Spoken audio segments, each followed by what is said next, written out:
What's going on, guys? It's your boy Obsolete here. How you guys doing? So I just took a nap.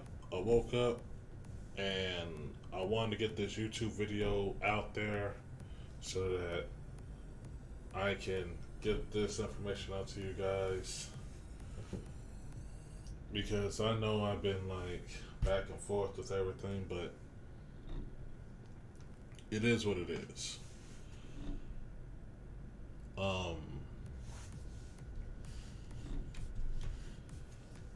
2022 is going to be a very interesting year, to say the least. During next year, I'm going to be doing some things that require me to be a little bit more active and socially, probably better for my mentally as well. So, taking a break for myself. I'm going to be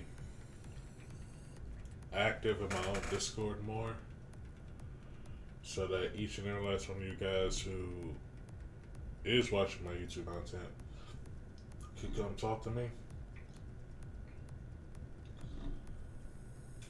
I also need to, just keep on pushing forward. Don't let anyone setbacks drop me back from trying to get partnered on Twitch. But the whole thing with Twitch is going to be like a little bit slowed down. I shouldn't say a lot slowed down actually.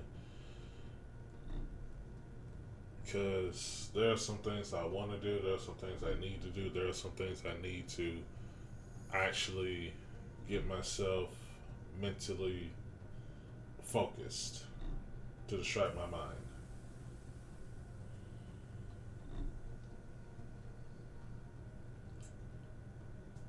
I'm not going to go into a whole bunch of detail of what's been going on with me like that here.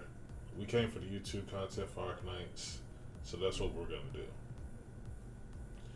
So, first things first, as far as the YouTube content for Arknights goes, I'm going to be on top of it, don't worry. The second thing I want to say is this. What in the blue hell are we having a second rerun for right after the first rerun? I was literally under the impression, like all this time, I honestly thought that we were not going to get a second rerun to squeeze in between now to Christmas.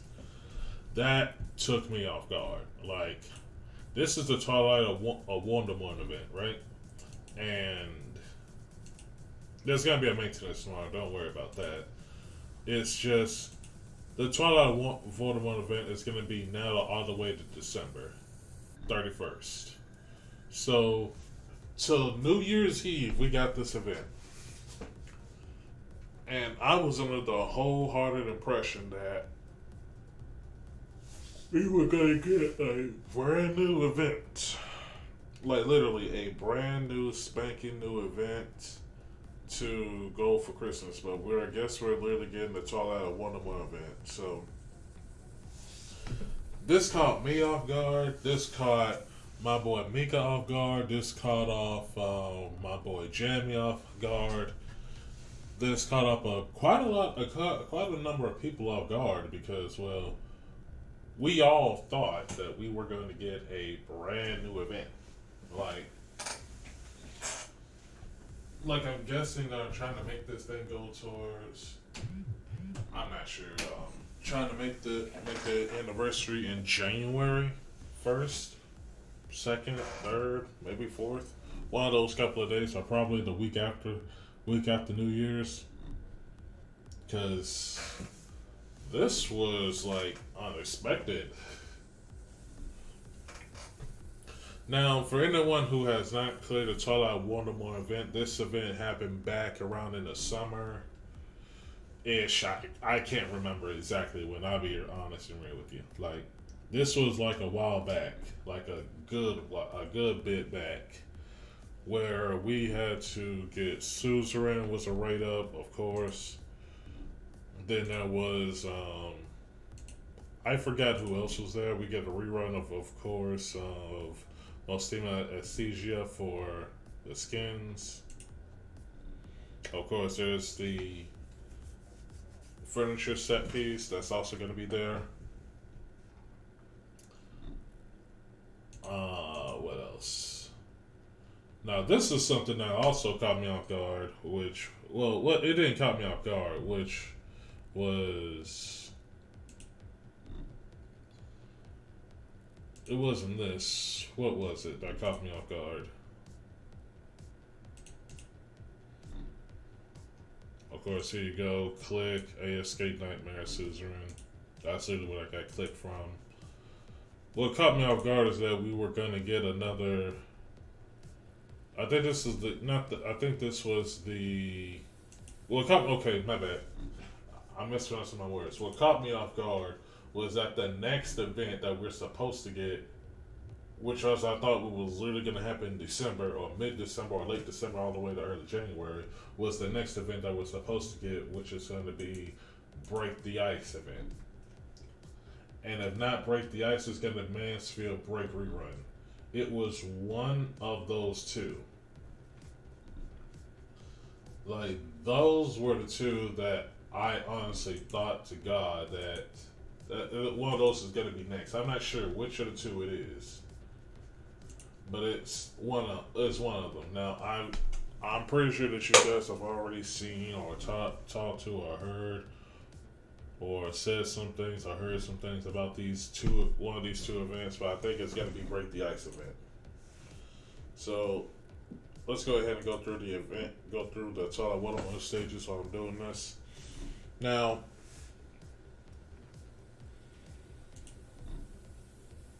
I've already done stage 8, the regular stage 8, not like the other challenge modes and stuff.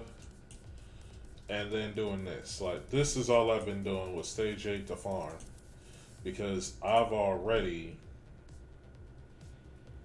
sold out. Still, I don't necessarily have to go for any of this. Maybe the cash, sure. But some of this I can just straight up buy, farm, do whatever. And all that extra cash should just go there. But the most important things I need to make sure I get out of this event before it's over is the headhunt permit and D32 steel. Now, of course, this is going to be a rerun. I gotta go through each of the stages. Challenge mode of EX stage 1 through whatever. Clear with a 3-star rating. Blah, blah, blah. And I already have all the medals for this. Okay, yeah, this is literally what I thought. Okay, so this event literally happened last year around in October. This was literally the event that happened last year in October.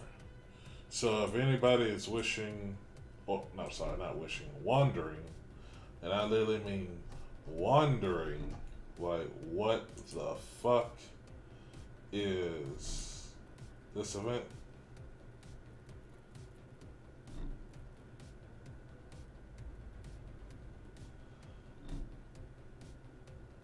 What was it? Because I'm being.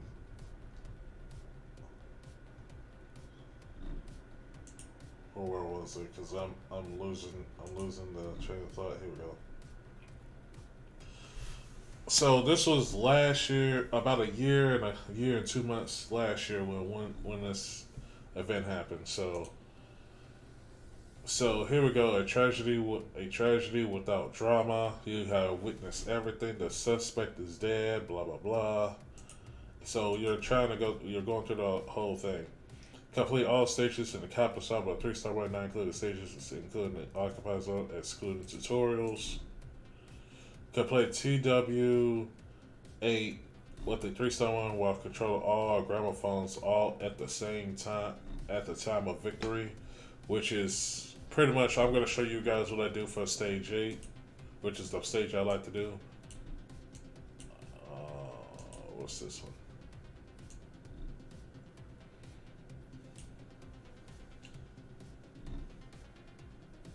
var.tech. Headset, Kobe, welcome to the stream. Welcome, welcome, welcome. I'm not sure what that message means, but again, welcome.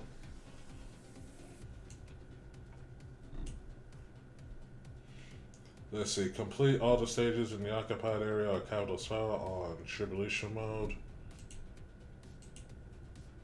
Complete TWEX stage 6 with 3-star rank while controlling all the grapple poses at the same time. Some of these actually took a little bit longer. Complete all the Silent Frontier on challenge mode. What's this one? Complete TW-MO-1 with a 3-star. And then the Trim Medal, which is the blue one. Control at least 3 ground foes at the time of victory. And get Folnick.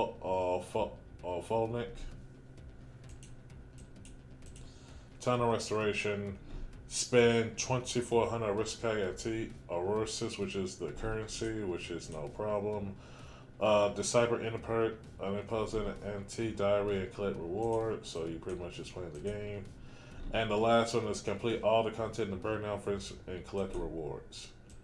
So pretty much you literally just play everything and just read each of the achievements. I've already done this already, so I don't need to go back and do all this like quote unquote over again. But I will show you guys due to the content because there are some people who may have not done this the first time.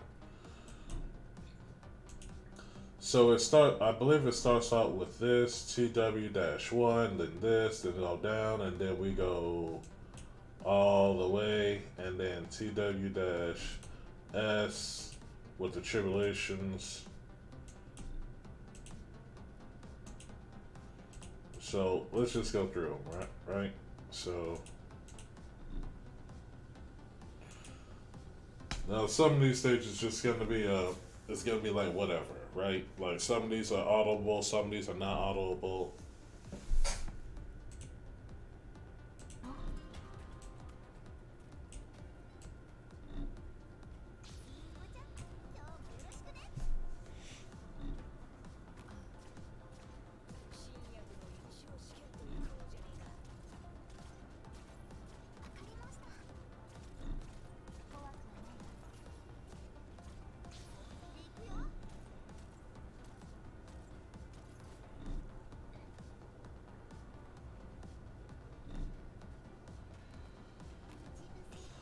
But tell me, how are you guys doing?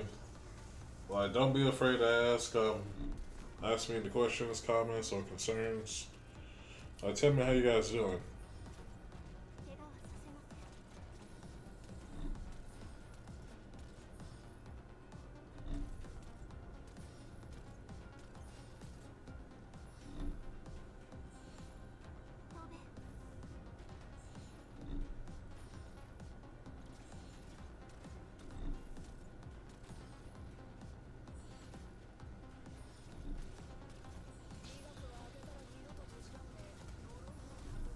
'Not gonna lie, my account looks so much different than what it was about a year ago. Like, a year ago, like, whew, Jesus Christ, you wouldn't believe how much progress you make in 1 year. Like, a year ago, I probably wasn't even this high level. Now I'm like 1 level away from reaching 120. So that's stage 1. I'm pretty sure this is just a storage stage, so we can skip that. This is a tutorial stage to understand how the gramophone stuff work, which is pretty much stand near it and you and your allies get like 1 SP. Yeah.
This is how you know I wasn't really trying on this stage because I was literally had my main characters to be Manticore.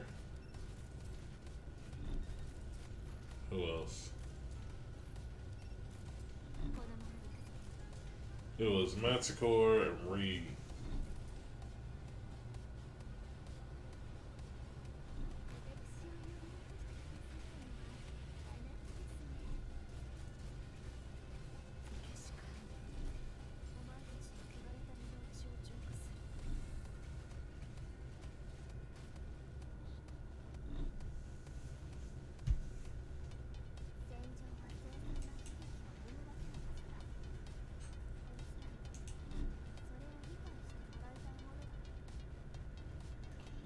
So that's stage 2. Stage 3.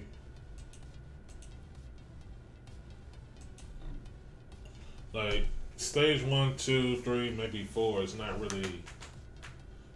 really that hard. Like I'm pretty sure brand new accounts can literally go through this stuff pretty easily.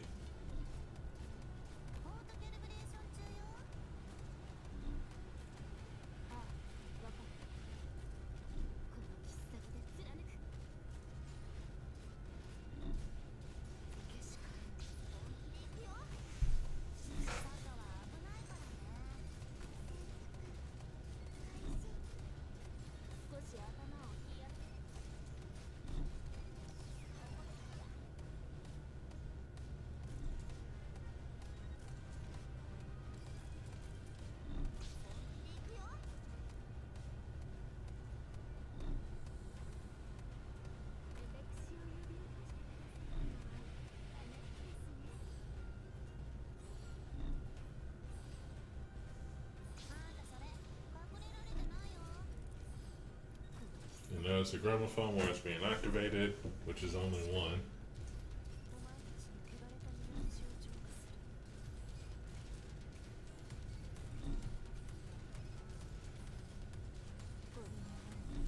Now, those casters don't explode, which is very good news.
Man, this is how you know this is a freaking throwback.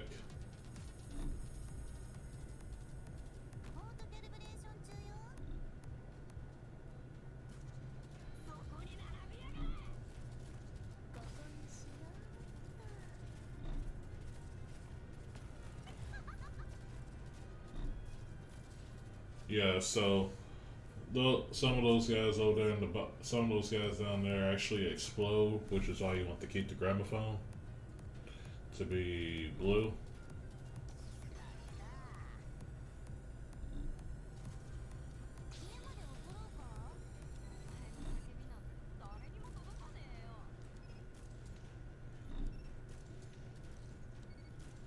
Yeah, that one right there.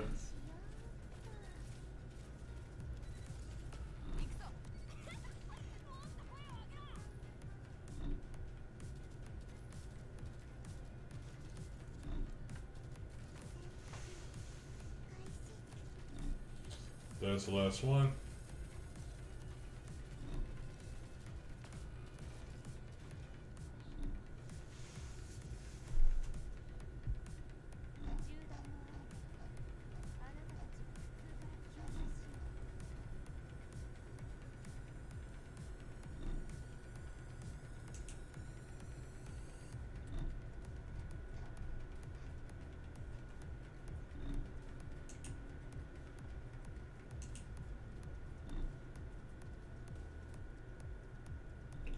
So that was stage 4. 1, 2, 3, 4.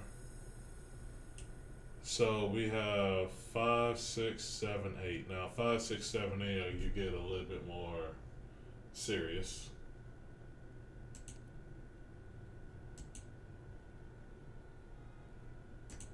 Now again, I've already done all this before.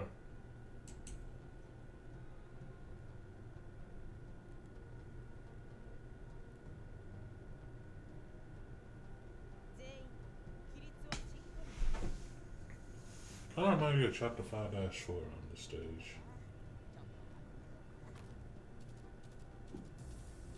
Oh yeah. Oh yeah. That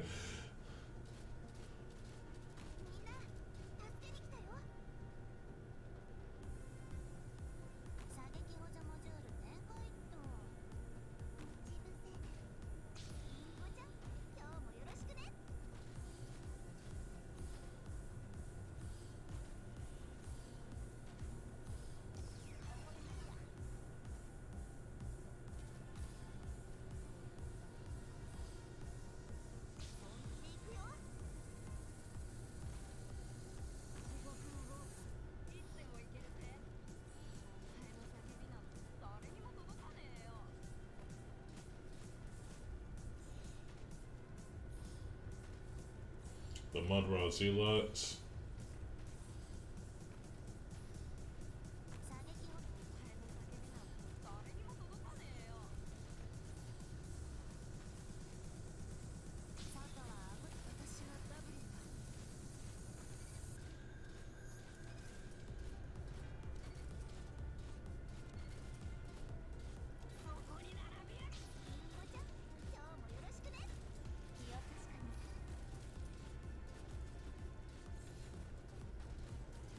And you can still tell that I'm still not really taking this stage like seriously yet.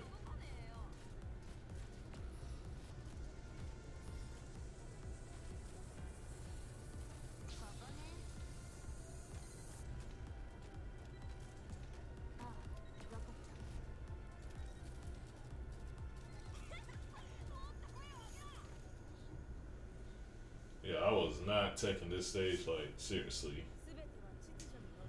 I was just going through these stages like it was like whatever. Now, one of these stages I did touch on.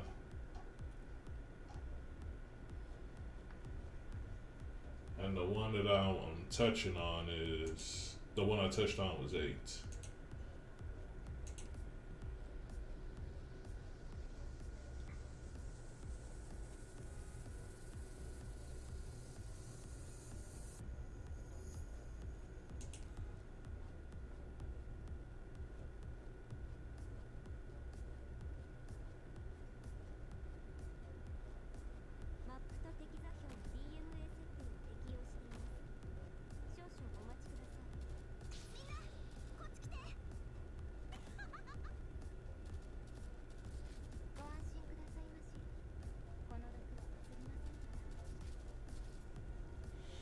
Now this one is gonna be kind of a weird one,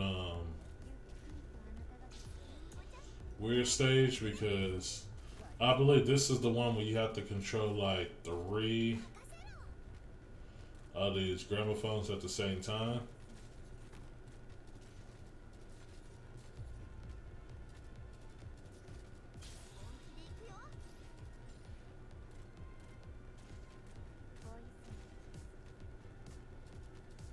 And those guys right there are literally the reason why some of this stuff is like hell. Because they explode and yeah.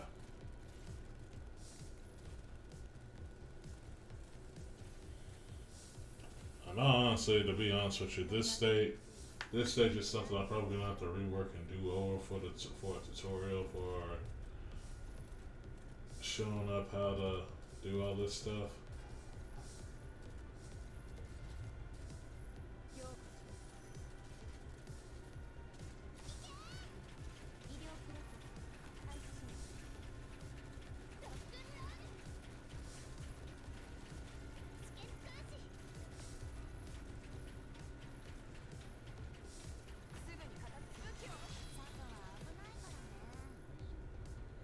Yeah, because they took over all four of them, and I still cleared the mission.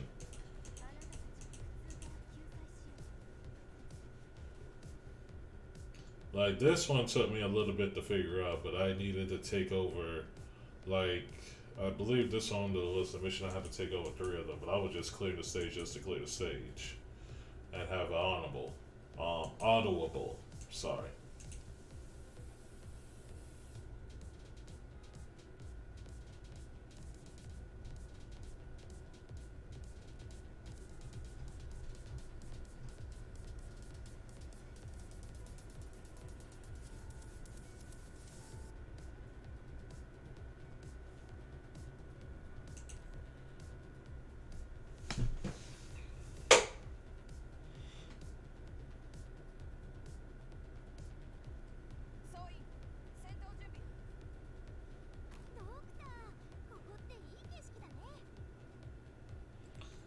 If I remember this stage was the fun stage that I did back about a year ago.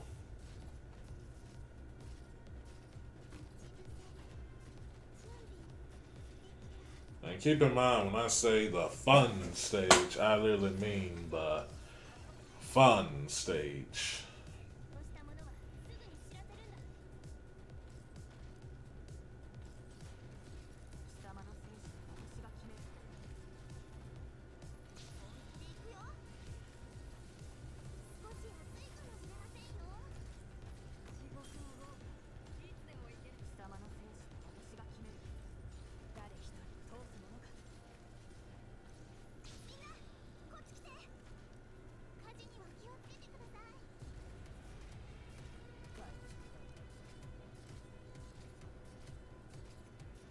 Oh, I know. They're still trying to take. He's still trying to take over that thing.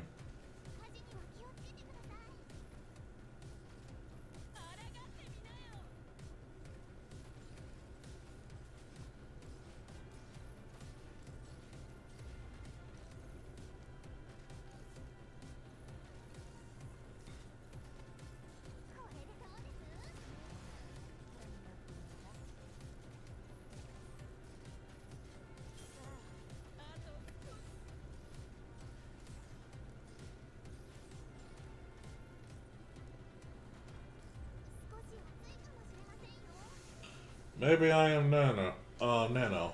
Spectre was a hard carry for me on that stage. Oh, no doubt. Like, I don't doubt that. But this was about a year ago, I believe? Yeah. Last year was, last year versus how I am now, like, I just power crept this stage hard with the units. By the way, how you doing? How you doing? Welcome to the stream. Welcome, welcome, welcome. Now, this stage, I had to go back and revise because I was auto-farming this stage. And keep in mind, when I say auto-farm, I literally mean auto-farm this stage. This is literally what I've been doing for the past couple of days.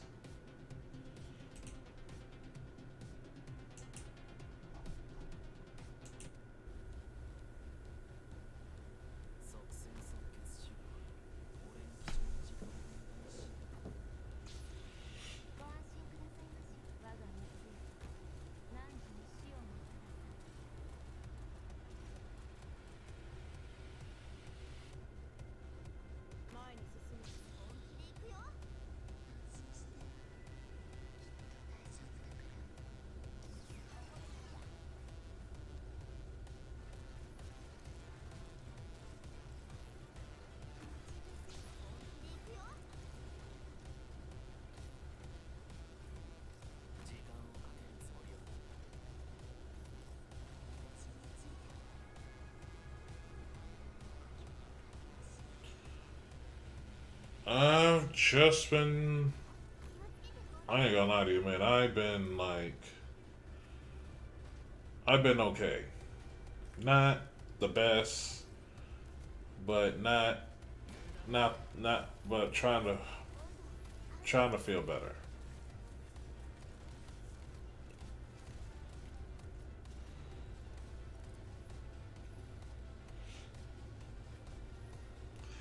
Now here we are, stage A. I had to revise this stage. Here we go. We're fighting Mudrock.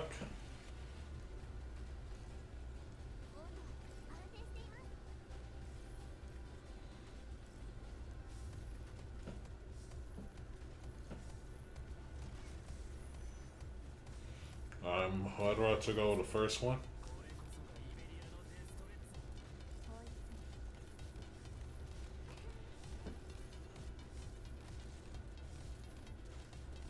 Now you would think that Mudrock would be a problem here. Absolutely not.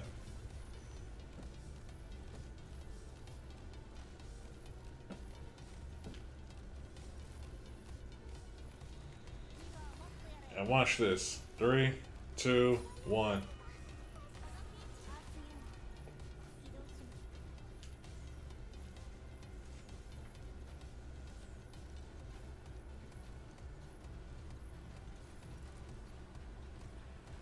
Yeah, I am.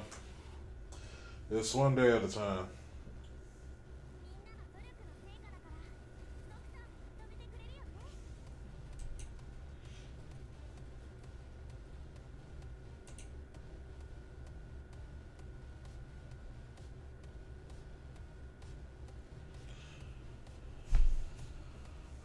But I'll be fine. Don't worry, I will be fine. It's just gonna take a while for me to be back to the way I was. But I will be fine.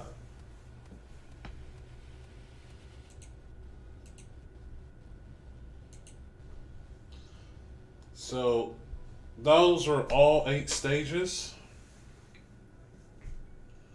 Stages 1 through 8. Now keep in mind the ones that had a challenge for a medal, which was TW-6. This stage, I wouldn't say this stage was hard. I'd say this stage was more of on the annoying side because there was like about 3, maybe 4. Hold on, let me go back and show you guys what the problems were. It was not this one. It was the shamans. So the shamans here were pretty much the problem. Like, here was the problem here with the shamans. Here was that they die. If they die, they literally take over the gramophones. So what you wanted to do was try to kill them or kill them away from the gramophones. So, you know, you had that they literally just auto walk through.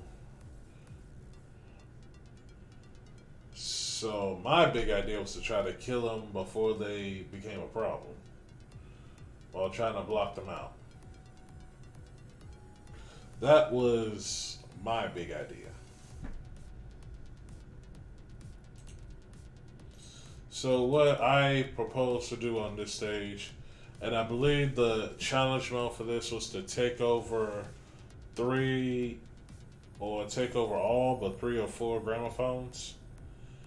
So pretty much what I did on pretty much what a video that I watched or pretty much an idea that I did was to have one, back from the initial release, the moment they catch the towers I was screwed. Yeah, that was the problem on this stage. Like if you let, I know like maybe like 1 or 2 shamans come out down here from the bottom right, which was the first big problem. I believe another one showed up at top, maybe at the bottom, but I'm definitely know that there was like 1 or 2 that showed up down there. So the deal that you wanted to do was to take over these 2 and kill the ones that are coming out through the gate, and then deal with everybody else. If your units are strong like that, everybody else is like, oh, just put one guy here, one guy here, one guy here. Like, some people literally take over these towers. But I just straight up cleared the stage and not cared. But I already got the medal to prove how I did it the first time.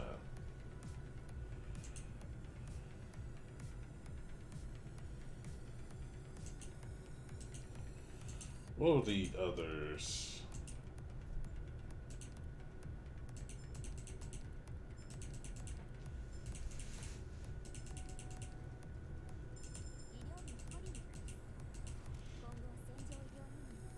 Yeah, this right here will be the medal right here the moment that you get her.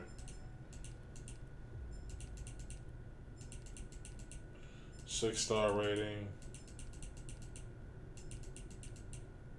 3-star rating.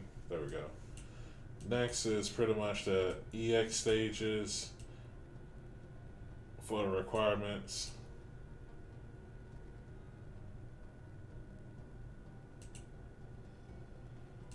So let's see. Things happen suddenly, and that's alright. This is the first time the Untitled Chapter will join about. By harassing her unique being, the enemy would never be able to touch those devices. So you want. So I believe you don't want the stage where you use Suzerain. You don't want the enemy to touch the devices. So you wanted to kill them before they start. That was the first one. Do not rely on external power. They will only tarnish the purity of yours. At the moment, anger boils over. Discard the power of devices. Make your stand. Which was pretty much just, I believe, I forget which stage this was. But you wanted to, like, let those things get turned over and then kill everybody else. Which is already hard enough. 3. The morning mist compels the quill. The stones of watermark congregate, then disintegrate. Until 20 colossi return to Earth, the land shall know no respite. So you pretty much you have to kill 20 colossi and be done with that. That was another diary. Beneath the capital spire, Mudra Sarkos decide to act. A tongue of flame lamps the whole town, but in front of the gate, no more than 6 people stand guard. So you have to, on the Mud Rock stage,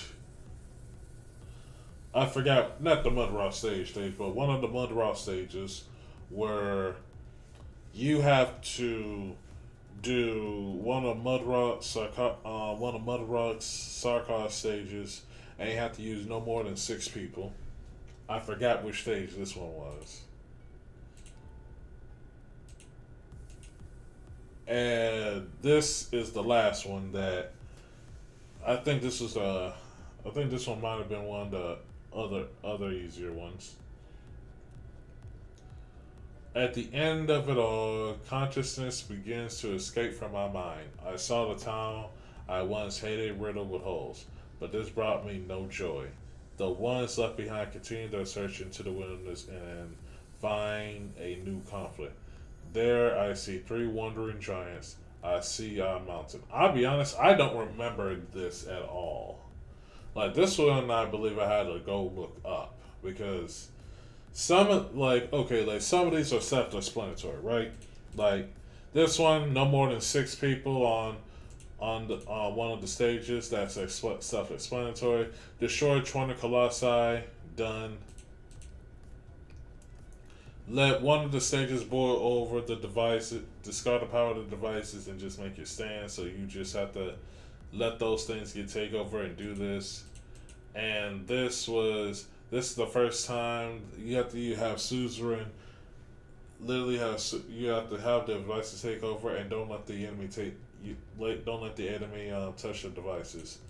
But this one was just like 3 wandering giants. I can only think of maybe one stage for that, but I don't remember what the hell you had to do for this, because that was just Because I remember streaming this I remember streaming this on my note back when I was streaming this on Twitch around give or take 11 Central Time, and that was pretty much it. Like I just streamed this at 11 Central Time and been done with it.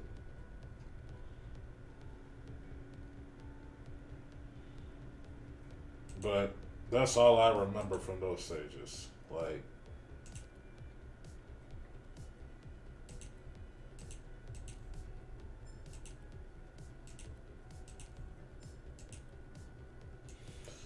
pretty much I got them all. Now I just need to collect all the Folnics, and then on the technicality, I'll be done with the event because I already did it all the first time.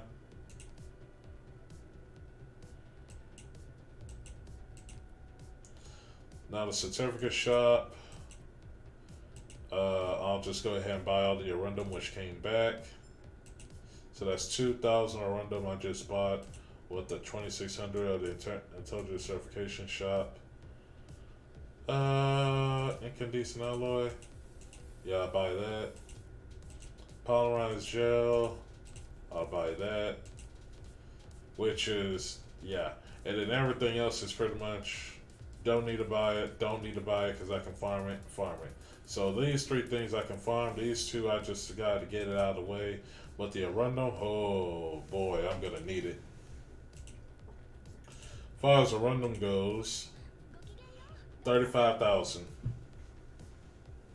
I have 35,000 Arundum.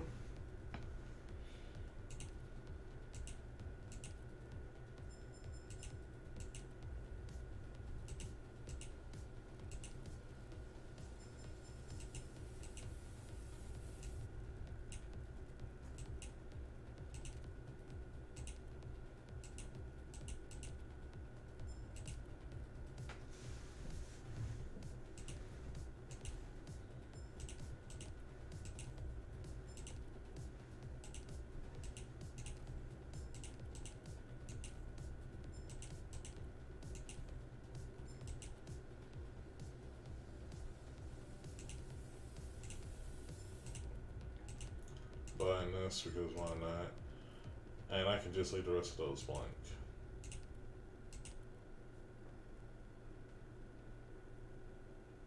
Still surprised that Mudra does not count as an enemy leader on that stage unless it was actually says it was an enemy leader.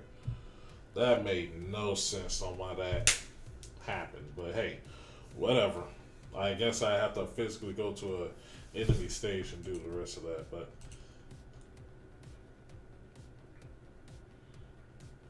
alright, so next one is the Silent Frontier. Pretty much you have to do the regular and challenge mode, which I do have enough to do. And I believe, like, okay, so out of all these stages, I remember from 1 through 8 on the Silent Frontier stages. Let me show you the ones that really, really messed me up.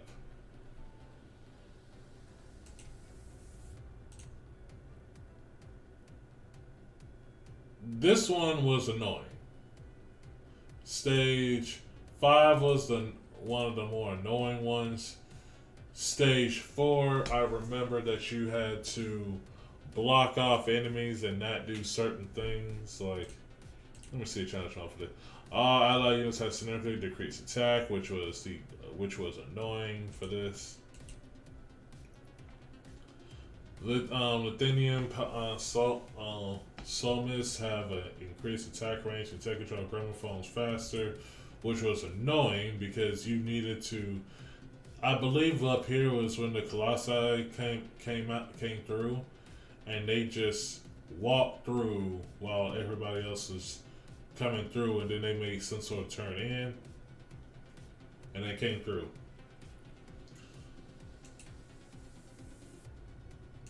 So 4 was annoying, 5 was just stupid. What was 6? 2 ground form began under the enemy control. Hex Colossi and Mudra Zula have greatly increased HP, which was.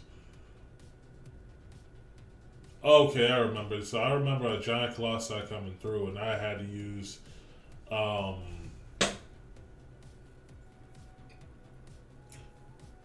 what was their names? Ethan and Manticore to literally just slowly but surely take these over, and then try to take over the rest for another medal, which was dumb. And this one was the Roblox stage where I had to use Roblox, and I believe I had to look at a YouTube video for this one, and it was just like, what the hell?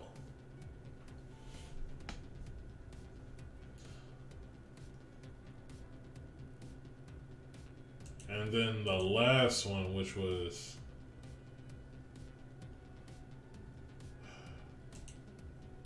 wow. So the last one here just was stupid because I didn't have the damage back then. So let me tell you how stupid this stage was, right?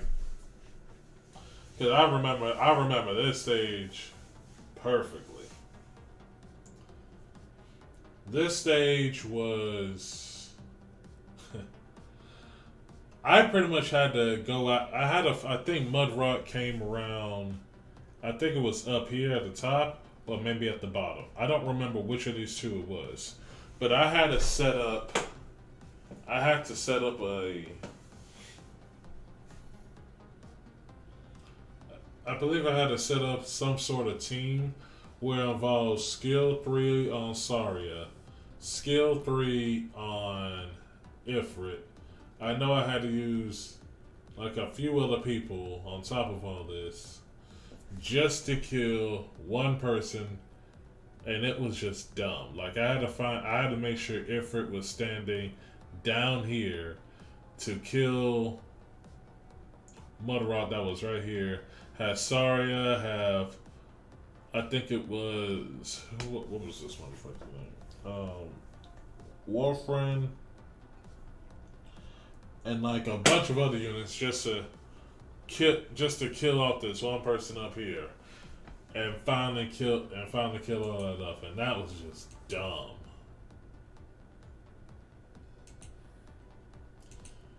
And this stage was pretty much a mini annihilation. I'm pretty sure that you remember this.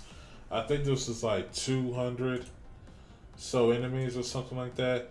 And the stage was pretty self-explanatory. It wasn't really hard. It's just that the only thing you had to do was kill some people off as they came through this way and then down.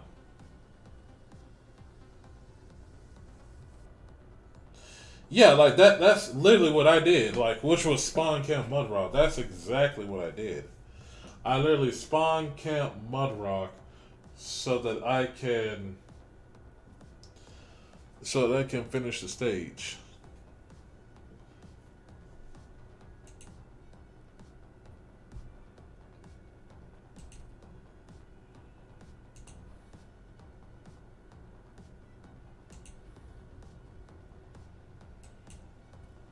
And then these two stages were like, hey, let's go ahead and use some units that we didn't have yet and call it a day, which was TWS-1 and TWS-2.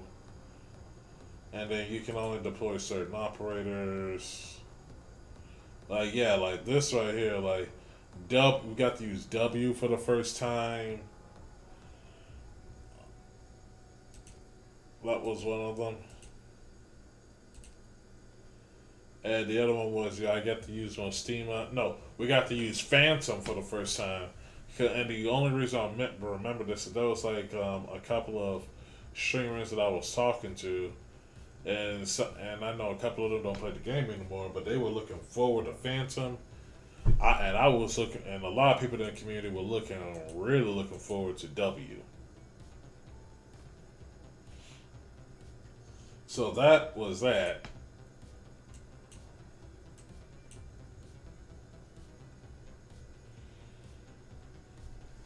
Yeah, so that was pretty much the Twilight one-on-one event, far as stages go. I'm pretty sure back on my Twitch, I still have video evidence of me going through all that crap again. But it was just dumb. Like, God. Like, it was already bad enough I had to go fight Mudrock again. But I had to find a way to kill Mudrock without. I don't think I had an E2 Ifrit during the time period. But it was just stupid. Like, fuck, dude.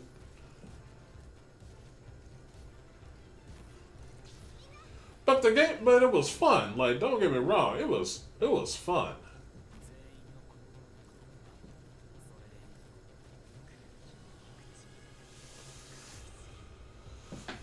The holy mother of pearl.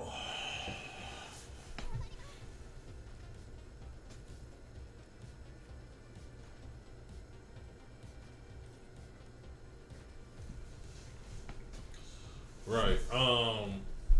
Putting this stage aside.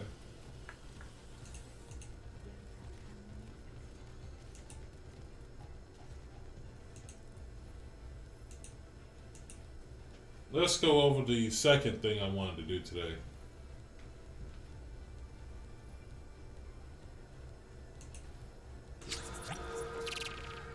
Now, I still got the game up.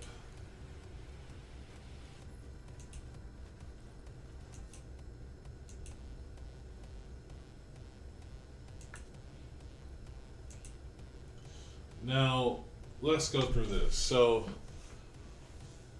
we have the... What's up, man? How's it going?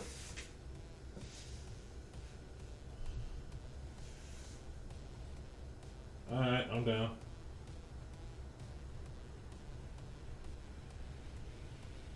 So,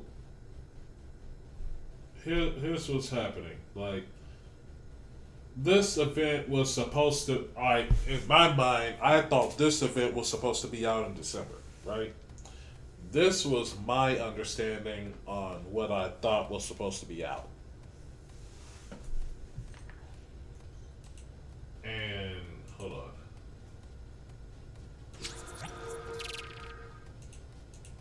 So the Break the Ice event, I honestly to God thought that this was the event that we were supposed to do next. Like, this was the event that was supposed to happen.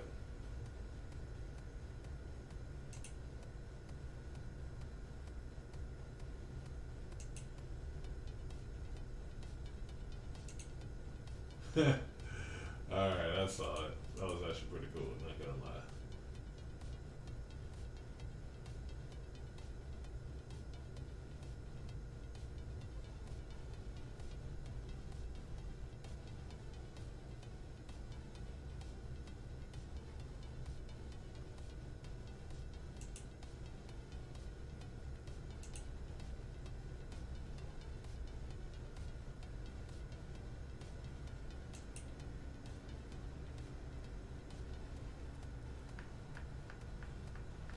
I saw it was actually funny.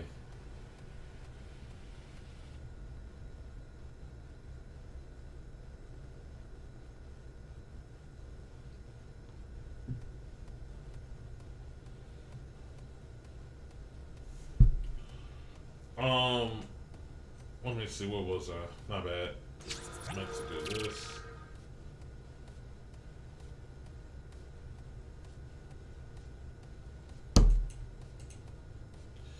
So here we have the break the ice event. Now, technically speaking, I thought this event was supposed to be right after the week one that we were supposed to have, but I guess they decided, hey, we're just gonna squeeze 2 reruns at the same time before the year is over, and then do this. I have no idea, absolutely no idea that they were going to do something like that. So, technically speaking, this is supposed to be the next event. That's what I'm hoping and that's what I'm hearing. So we're gonna go over this. And as we're going over this, we're gonna go see what's good, what's not, and we go from there. Because if it's not this, then this is gonna be a third rerun in a row, which is the Mansfield Break rerun, which is my boy Anthony with Saria and the other units back here. So we're gonna go through this first. By the way, Seth, how you been doing? We're gonna go through this and see what's up.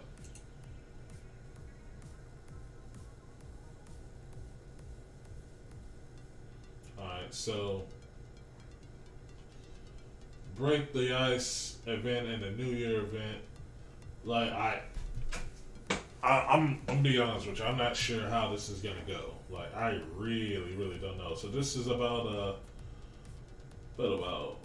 what, July 21st all the way to the 4th. So this is a 2-week long period event. And in these 2-week long period event, we are going to have we're gonna have, of course, stages, of course, unlock condition is 1-10. That's not really new. I'm pretty sure everybody and their mom who've been playing this game, or at least know about this game, should already know that to clear 1-10 by now. And we are gonna get a new unit called Kujira. Or Jira, something like that. I don't know how to say her name. So this unit, I actually look at Rapid Potential stream. Shout out to Rapid Potential. He is or AKA also known as Uncle Rappy. I saw him literally use this character, and this character is a very interesting unit. I believe this is the one that we're doing. Controls a drone to deal arts damage to an enemy. When the drone continues to attack the same enemy, its damage will increase. So, if you guys remember Click, if you guys know who Click is, hi.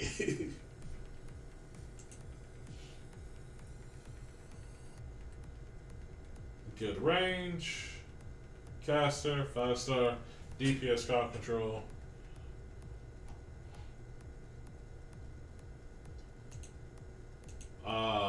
Rip. Can't really read the talents. Something 5%, blah blah blah blah blah, 11%. So I'm just gonna assume this is gonna be a free unit. So we're more than likely gonna have to search this up on a different site.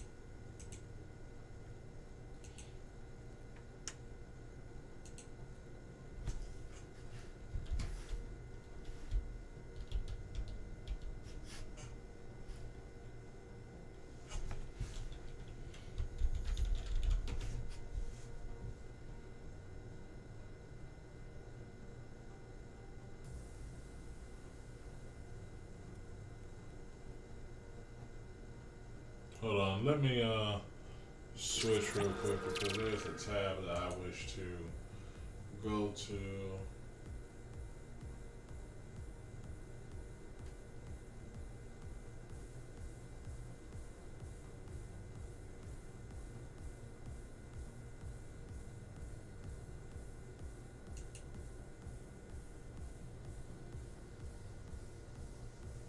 That's not the tab.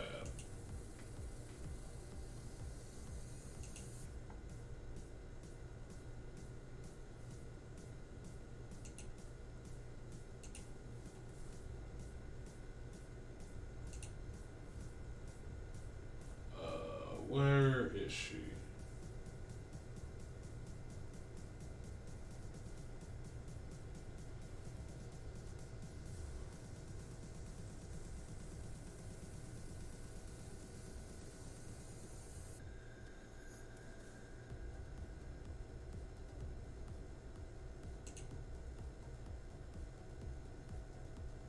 Yep, the site that I also wanted to use is not also, yeah. The site that I want to go back and use and see what it says is also not translated to English yet either, which was a ship. So yeah, it just is what it is.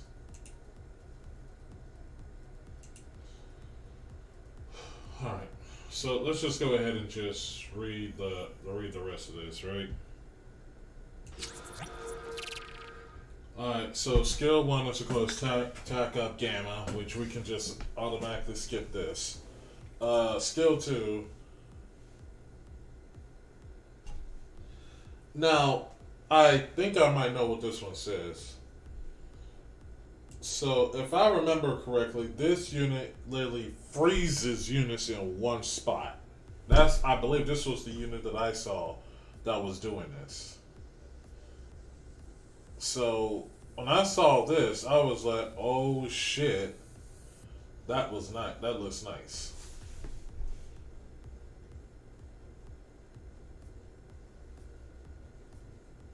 Give me 1 second. Let me switch back to YouTube.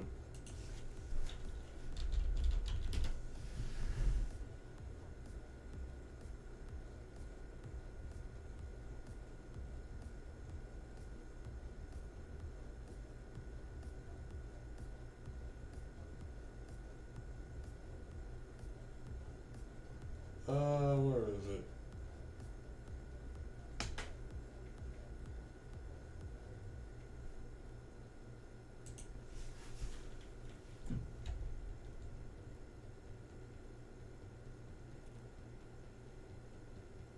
I don't know why, but the moment I typed up this video, tried to type up her name, I get the stuff from Monster Hunter World.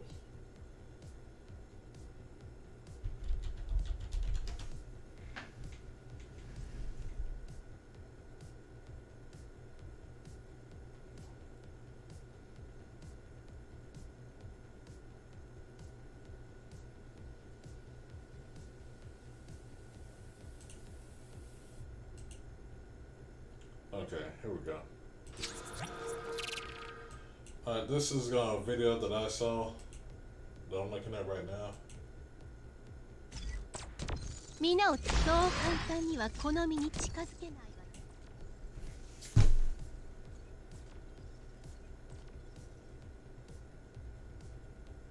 あら、まあそう簡単には好みに近づけないわよ。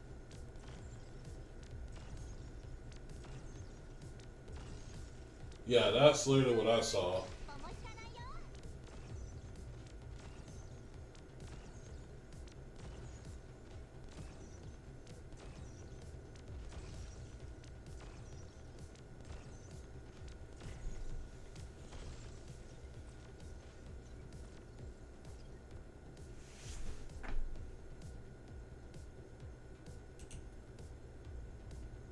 So yeah, this literally reminds me of Click, because one is freezing the unit, the other one is stopping them in their tracks, and they're both crowd control units. So I'm more than likely like something like this. This is cool. No pun intended. But yeah, it's pretty much a very cool skill. Room research. Attack increases. Okay, here we go. This is the next. This is the stuff. Here we go. This is what it says right here. Controls a drone that deals arc damage to an enemy. When the drone continuously attacks the same enemy, its damage will increase up to 110% of the operator's attack. So, judging for how much damage this unit was doing, I'm gonna assume that their attack is on the lower end side. 23 DP class, 20 arts resist, so a very decent amount of HP. And knowing how I'm going to use this unit, probably around E230 will be 264. So yeah, I was correct. Because that was not a lot of damage that she was putting out, but it was good for the crowd control, so yeah. But moving on, Increases attack when there are two or more ground types within attack range. Further increase attack skill. That's what the talent is. So that's gonna be cool for the attack range. Increase attack number of drone +1. Reduces the drone to lock on to enemies and attack. Self and drone have a certain chance to inflict cold to enemies for several seconds. Drones lock on to targets until the target is defeated or until the skill ends, which is exactly like Click. The only difference is one is doing a different status than the other. Like, I'm pretty sure that you guys are aware that there are certain units in the game where they either kind of remotely do the exact same job or the exact same thing as others. This one right here is pretty much, if you don't have Click, then you have this instead, and it's pretty much serving the same purpose. So that's pretty much, yeah, that's pretty much, yeah. So that's the first one. So that's the event missions and the main reward. So this is cool to use. Alright, so here we have the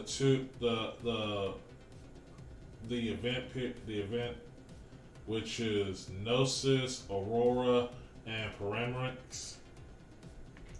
So on this Paramedics, which I'm pretty sure that you guys are already aware has been on the game for a while, and I will be 100% honest with you guys.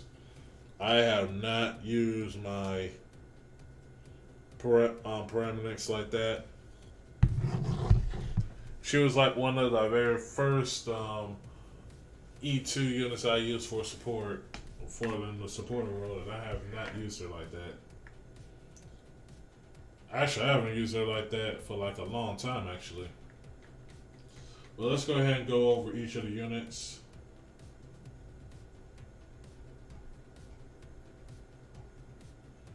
Okay, well, you're not gonna let me do it this way. We'll just click on you. Alright, so we have Aurora, which is a 5-star defender, duelist defender.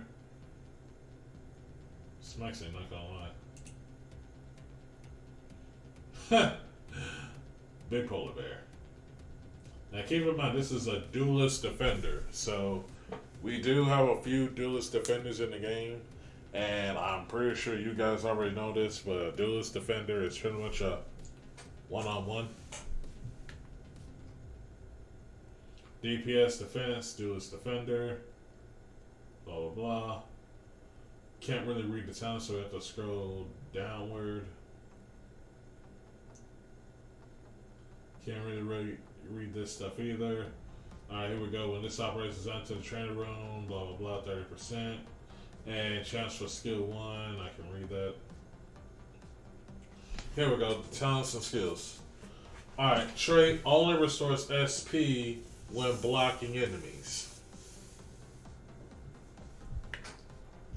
Talent 1. When skill is not active, SP is less than or equal to the half max when starts attacking and recovers a certain amount of HP per second.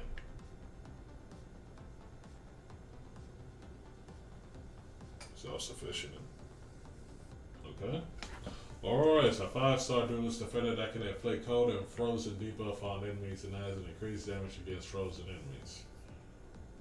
Wow. Okay. Skill 1 increases block count, defense, and gain status resistance.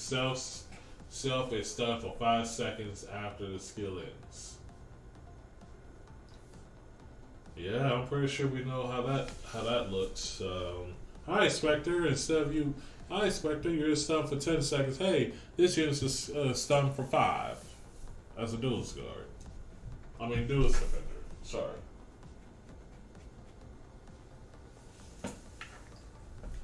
Skill 2 increases attack interval and attack. Attacks inflict cold for a certain duration. If the target is already frozen, the current attack will not inflict cold and will instead deal greatly increased attack power. Grants a certain amount of ammo upon skill activation, and skill ends when all ammo is used. Can be manually deactivated. So this reminds me of Ash. So Ash's skill 2 is pretty much a skill where you can just activate it, stun unit, and then just do submachine gun fire on the target and be done with that.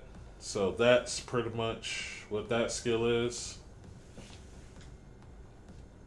And that's cool. Don't get me wrong, that's cool. Code reduce the attack speed. If code effect is stack, effect change to freeze. Freeze unable to move, attack, and use skills when enemies are frozen. Resistance is reduced. So, yeah.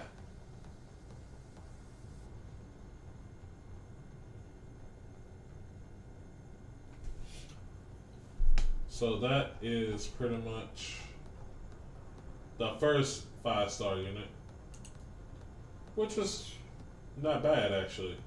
Here's the next one. This next one, this guy's name is Gnosis, which has a very large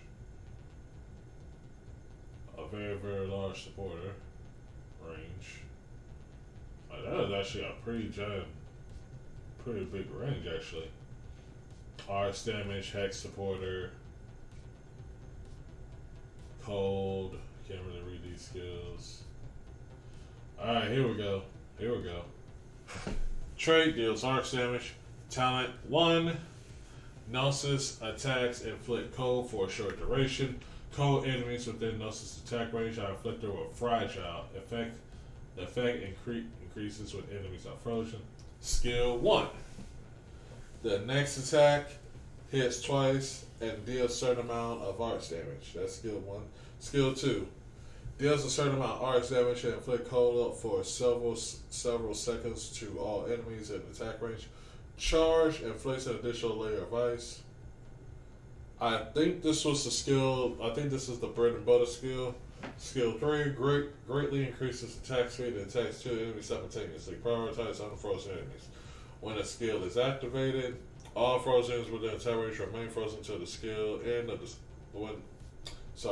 all frozen enemies within attack range remain frozen until the end of the skill duration. When the skill ends, deal a large amount of arts damage to all frozen enemies within attack range and remove the frozen effect. Okay, so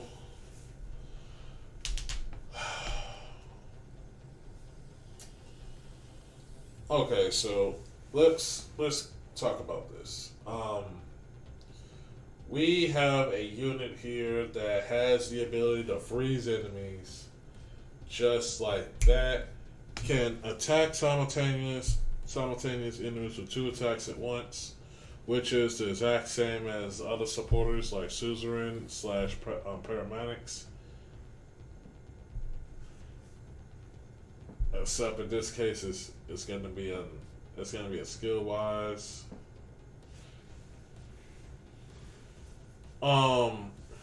Inflicts the fragile debuff, and this unit applies cold / frozen on multiple targets. And this unit's effect is to pretty much freeze enemies and then have them frozen, and they deal a large amount of arts damage to all frozen enemies within the attack range, and then remove the effect when it's not done anymore. So they're pretty much inducing us to hey, I know you guys have been using the freeze effect for a while now, so we're gonna go ahead and finally give it to you. So this is more of a crowd control banner type shit for this banner. It is, in my honest opinion, a lot better than the other one we have right now.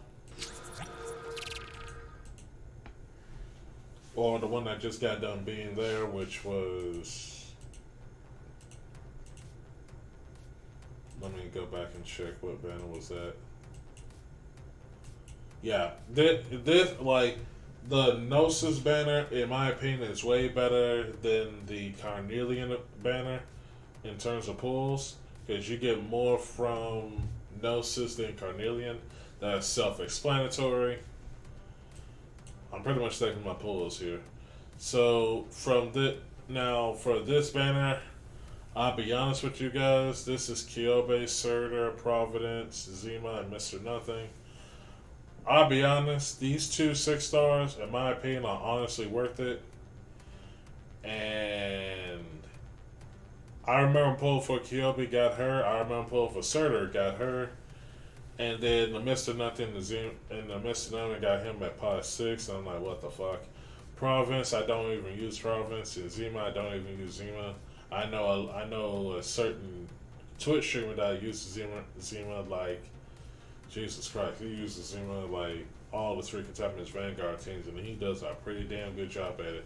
Get high risk and everything. He can honestly tell when you don't have high power units because of the fact that you the A didn't when putting enough money into it, or B don't have the potentials for it. So Surtur and Kyobe, I'll be honest, this is a pretty good banner. If you want to go for this banner, I highly recommend this banner because you get to either have an assassin on this side and Kyobe get to be a magic deal user or a physical damage user, depending on how you want to use Kyobe. So this is a pretty good banner. The 5 stars, in my opinion, like between the 3, I say Zima's probably going to be the worth more between these 3 or the 5 stars. So this is safe to pull on. You don't have to pull for Susan unless you're trying to burn an enemy team down. So I already did my pulls for all these units when their bandits get out. Like pulled this about a year ago, got her. Pull these guys and got them just because I could.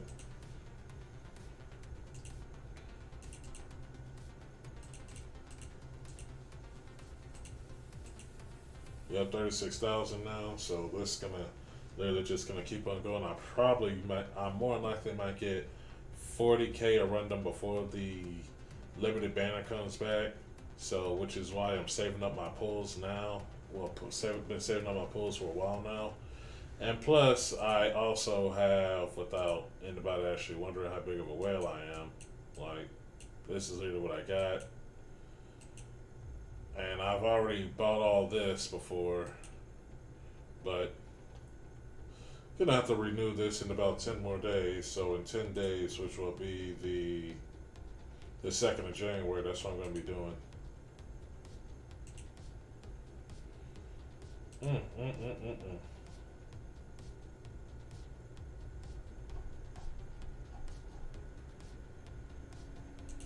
But yeah, that's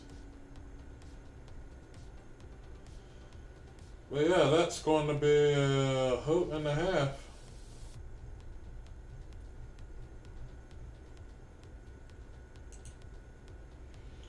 Now, as far as the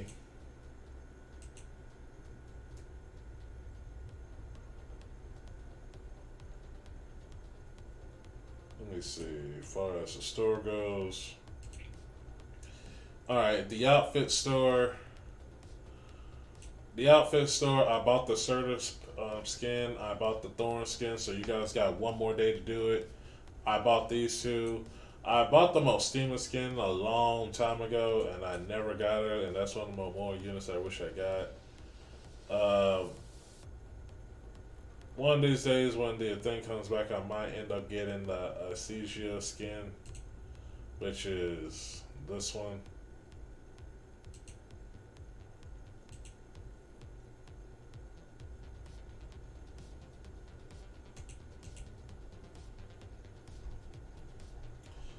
Right, let me go ahead and go through the rest of the event so that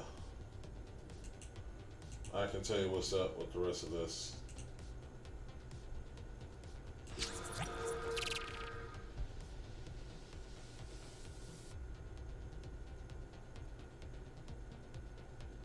You got Gnosis, Aurora.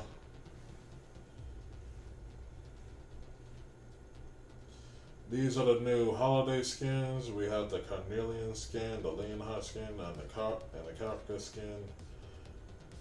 I don't have Carnelian, so the people who got Carnelian, you guys are gonna get. I have a grand ball when the event drops. Leonhardt and Kafka, I have those two. Skin reruns just for Bobby, Arnell, and Gravel when they come back. Furniture set for the Breaking Nights, that's gonna be dope. Furniture theme list, yeah. And then the New Year login event, which I'm pretty sure that hopefully you guys are here. We're gonna get a Beanstalk skin, which is Pars. Holy crap. A random, dope. Original Prime, 5 recruitment permits, a chip catalyst, which is used to E2 your units. Pretty good. This is the New Year Beanstalk skin, which looks pretty. She looks pretty cool. Looks pretty cute for this.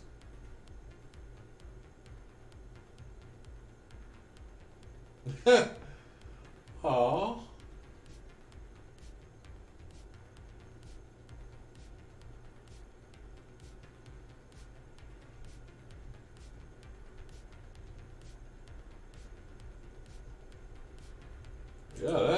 I'm gonna like that Beanstalk skin. Alright, so the limited Headhunt New Year celebration from January 1st to January 15th, where you get to choose if you get to choose your 6-star on this list.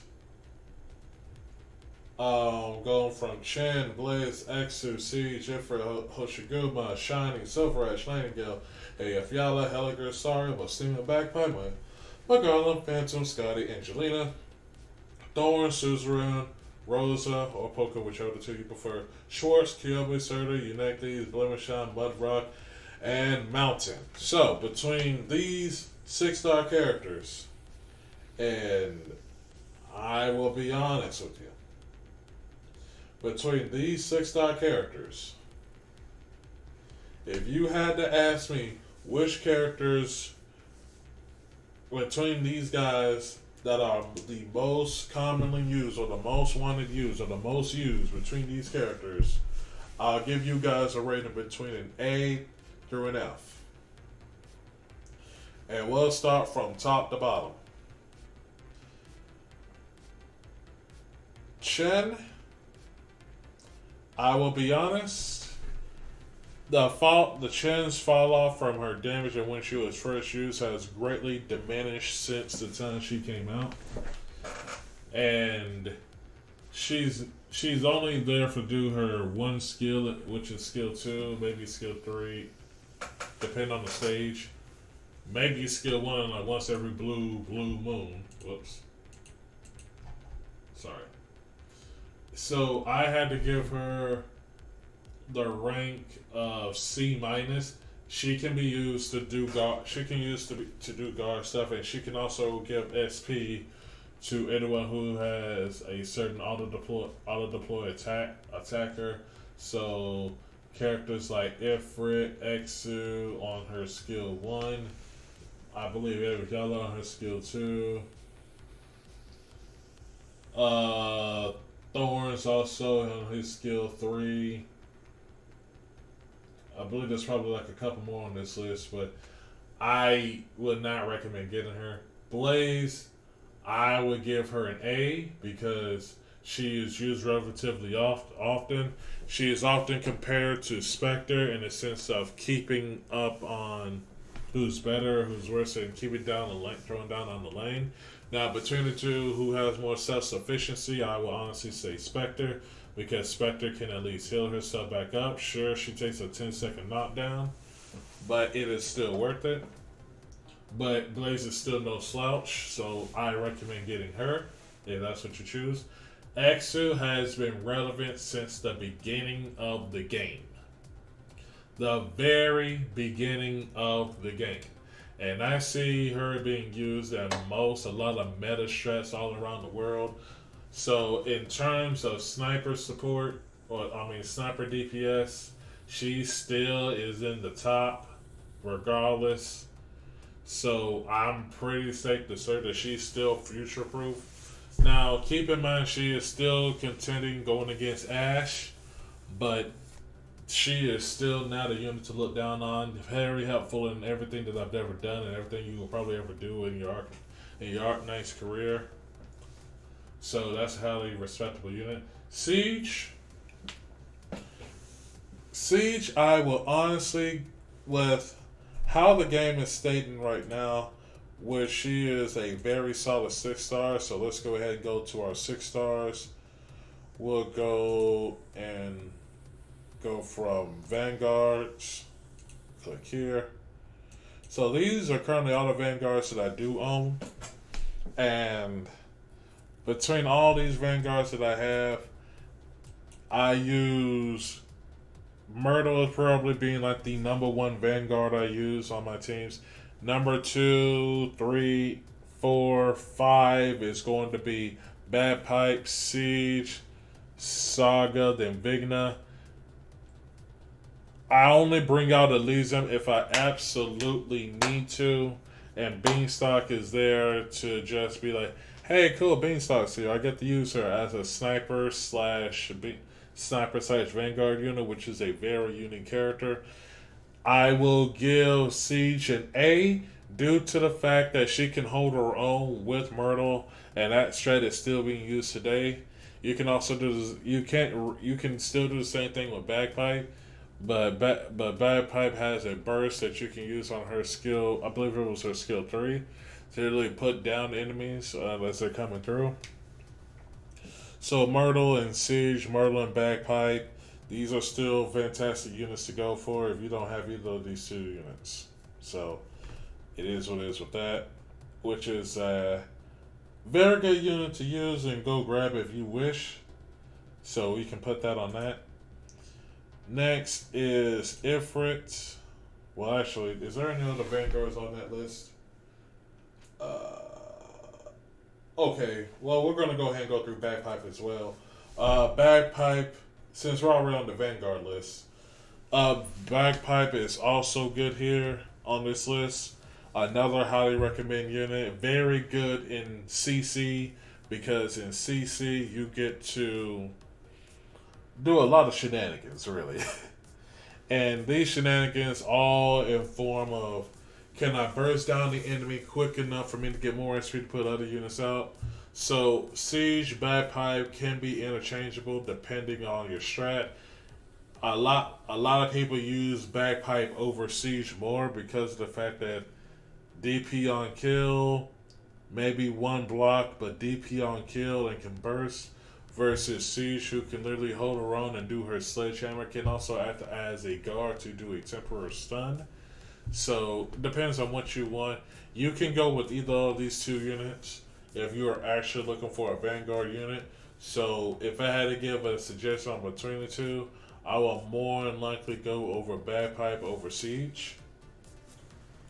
But again, this is a one Arc Knights player to another, and I've been playing the game for a long time. That takes care of all of the Vanguards on the list. Now, let's go to snipers. And the snipers on this list are, from the top down, we have Exu, which is here on the list, which I've already talked about. Schwartz is also on this list, and Rosa. Alright, so let's go ahead and go down this in order. So, as you can tell and as you can see, I have not leveled up any of these other snipers in here because they're not really needed. Now, in terms of a beginning player, Shiryuki is good.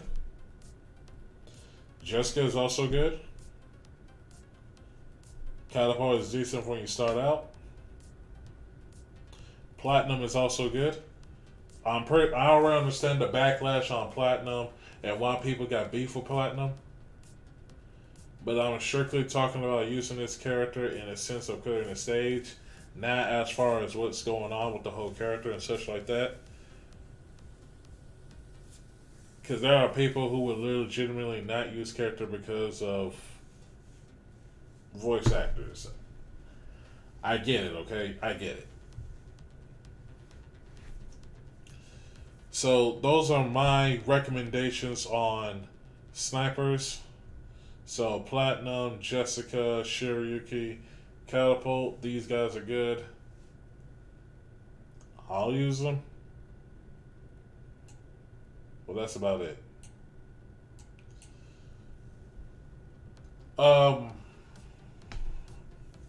So let's talk about each one of these three snipers. Between Exu, Blemishine, not Blemishine, but Exu, Schwartz, and Rosa or Poco, whichever the super you want to use. The most used between these three in a general sense is going to be Exu, which is probably going to be the most wanted sniper in the game. The second between these two is Schwartz, which is good for burst. Also very good for CC, which is literally where I see Schwartz get a lot of her utility from. In that sense, if you want to use a sniper shot. And the last is Rosa, which is literally, and I do mean literally, I've seen only used to pull down bosses in CC.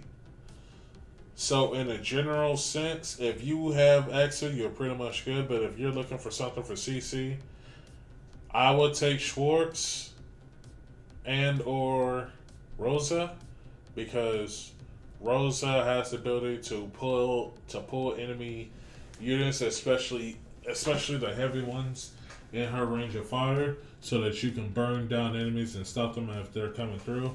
So one of the other CCs, like, well, you have to deal with the Colossi and Mother Rock, and I forgot this other unit, but very good, very good. If that's what you wish to do. In the general sense, I go with Exu. If I had to go with the CC, depending on what you need and what shot you want to do, I would honestly choose Rosa. Schwartz is also very good if you're trying to do if you need someone to help do that burst. And Schwartz also has the ability to reduce down defense for X amount of time. So those are the snipers. Now we're going to go to medics. And as far as 6-star medics on this list goes, we have Nightingale and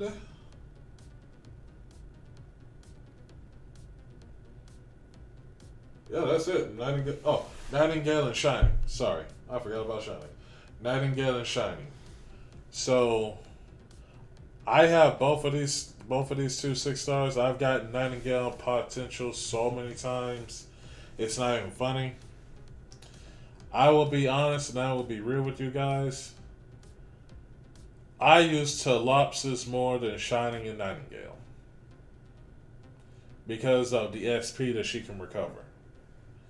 But if I really need to bring out bring out a medic that I actually need help for, depending on the stage, I might end up being Shining or Nightingale. One does defense, the other one does resistance to match your defense.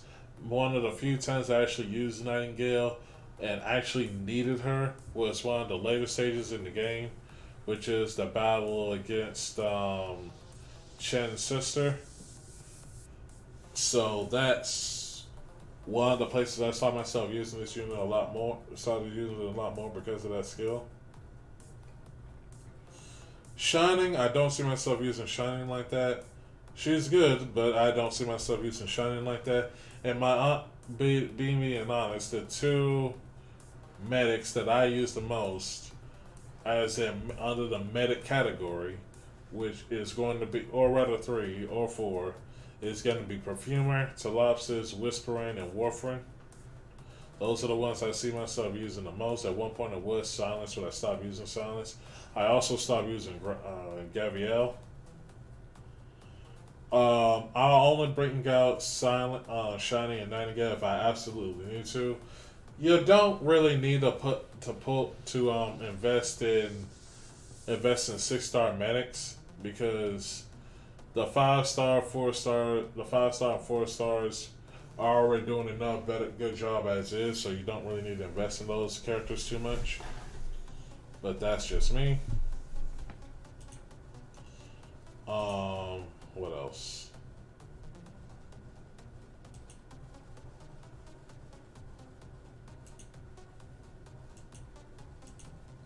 Casters. Alright, as far as casters go on this list, we have Ifrit, AF Yala, Kyobi. Yeah, that's it. AF Yala, Kyobi, and Ifrit. Alright.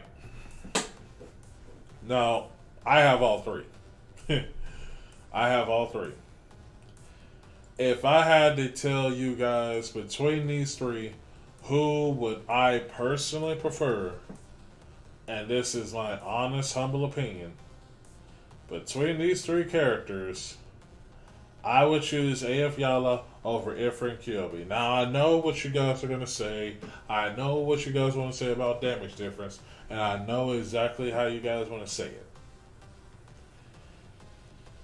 I'm sticking with my guns. AF Yala is used a lot more than Ifrit and Kyobi. Now, hold on. Obsolete. You already know how much damage does Ifrit and Kyobi do. If I be completely honest with you, yes, I have her M6. Kyobi, I have her M3. Ifrit, I have her M1. Well, actually, let me go back and check for Ifrit. Yep, M1, potential 4. Kyobi, pot 2, DP cost. AF Yala, I have her M6 with no potentials. When the game first started back about 2 years ago and such, my only caster that I was using during that time period was Lava. That's all who I had. Of course, 12F was also there, but along with Gray. But it was and Skyfire, but I didn't really have a strong caster. I really did not. When AF Yala event first came out, when AF Yala really first came out,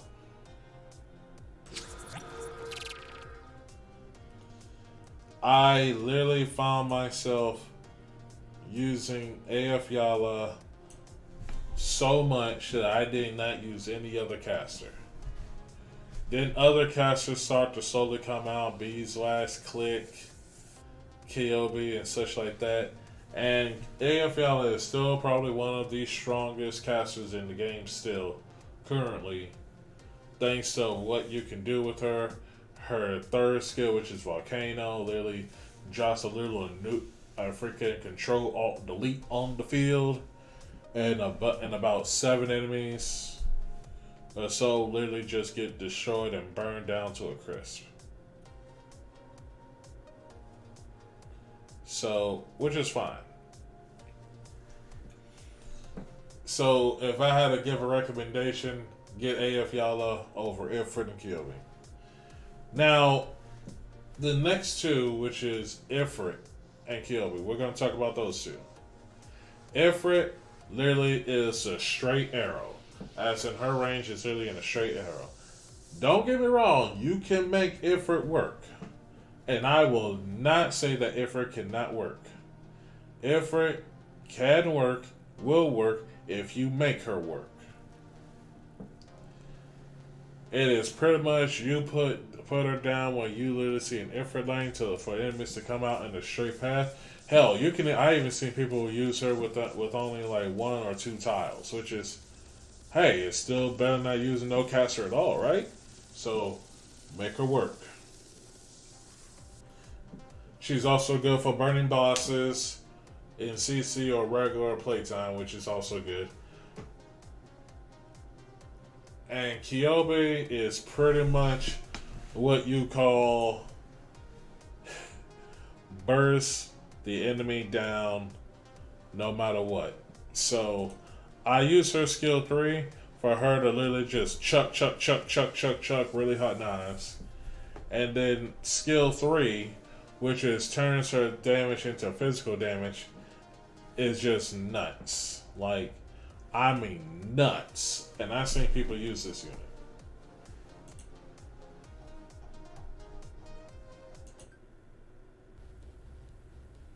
So, in my humble opinion, like, I like AF Yala more than the other two.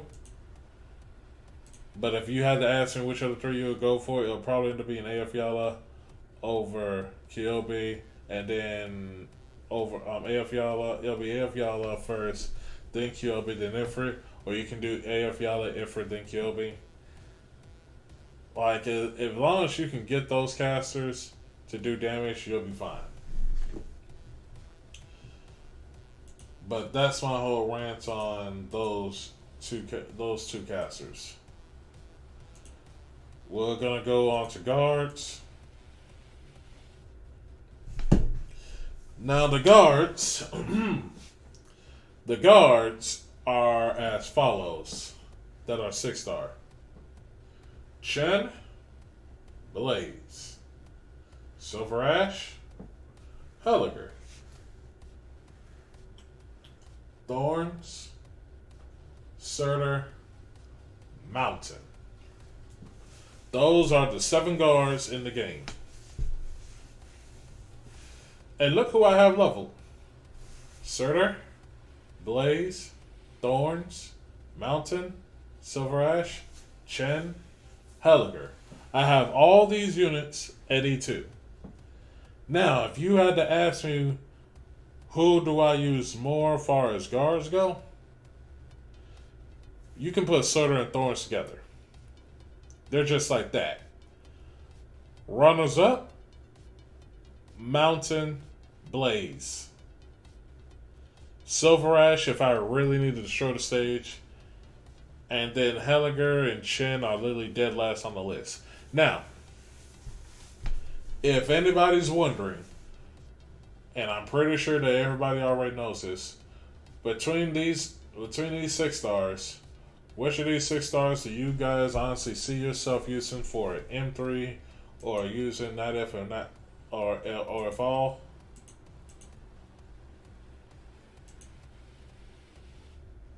Oh, I guess the maintenance is up.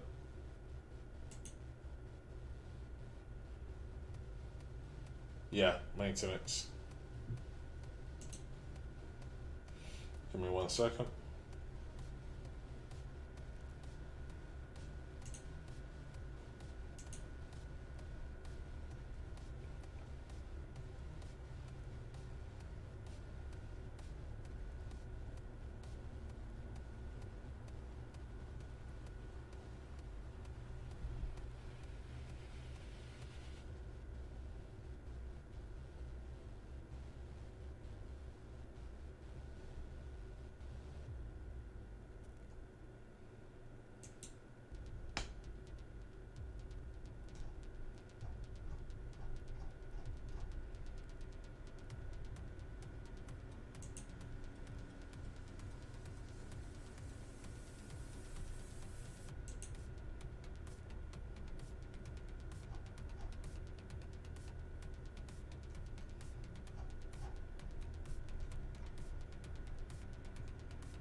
There we go.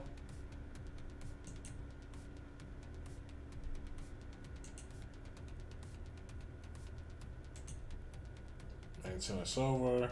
Collect all. 200 random. Yay. So, where were we? Guards. Alright, so as far as guards go,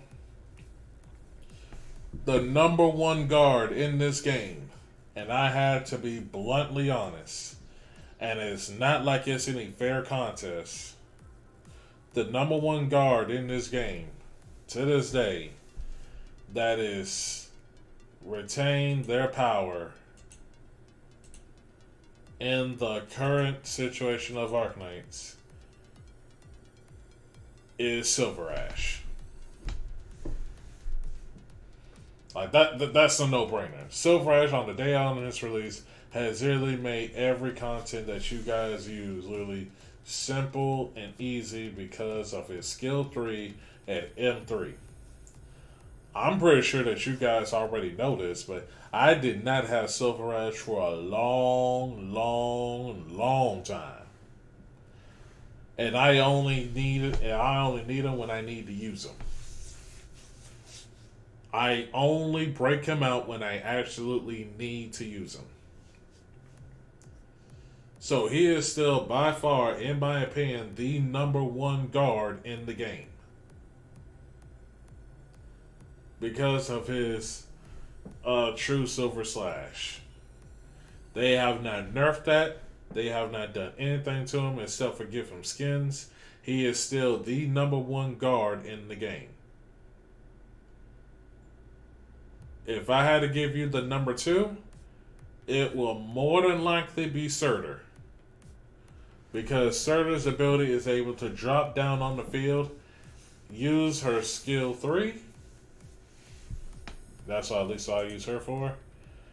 And she will literally drop that sword and just ching, ching, ching, ching, ching, dealing arts damage. And she ignores 20 resistance. After receiving fatal damage, continuously prevent HP from falling below 1. Retreat the battlefield 8 seconds later. And I used her a lot. So using the Twilight skill, you do this and just make her just destroy everything. Now that is ridiculous. And I have her at E290, Pod 3, and I don't have any potentials for her. Do you want me to tell you what would happen I get potentials for? If I had her Pod 3 with her second talent, she'll stay on the field more to do more damage. She'll do even more damage with the Molten Flame.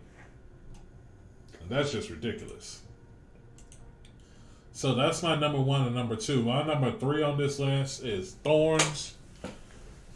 Because he will literally heal himself if he's not attacking. So think of Blue Poison. What will be Blue Poison if this character is not on the ground? So I have his skill 3. There's Triza.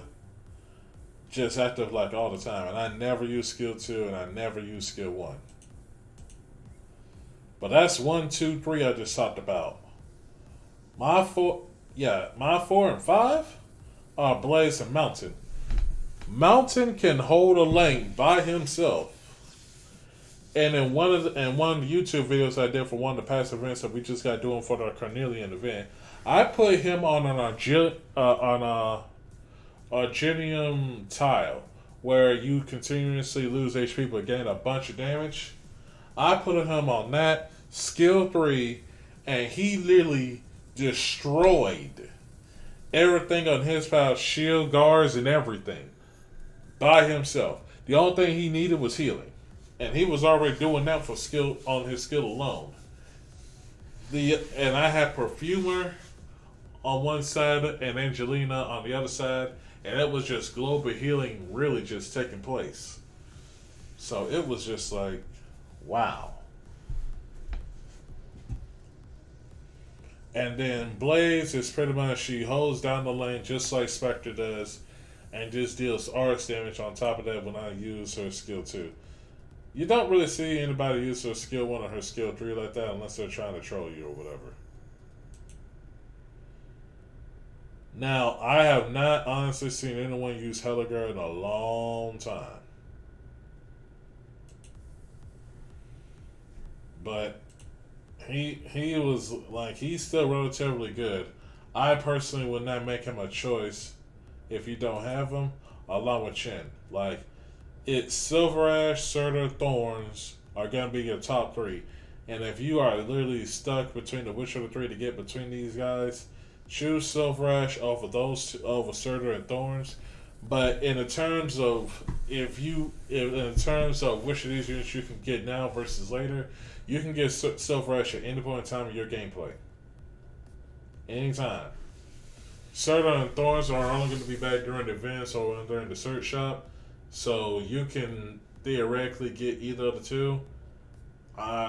You can more than likely get away with using Thorns over Surtur if you're not trying to assassinate a target, which is literally what you're doing over Surtur, which is assassinating the target or dealing X amount of damage in a time period. But those are the guards. Here are the other units I have as guards that I was going to work on later, like Swaria buffs up. Tachanka, I got him and I didn't never use him. Feel so bad that I never used him. And then we got B Hunter over here, which is either good before it like here is this spot or E2. So yeah. So we went through the vanguards, the snipers, the medics, the casters, and the guards. Let's talk defenders. Defenders on this list are as follows: Hoshiguma, Saria, Mudrock, Eunectes, Blemishine.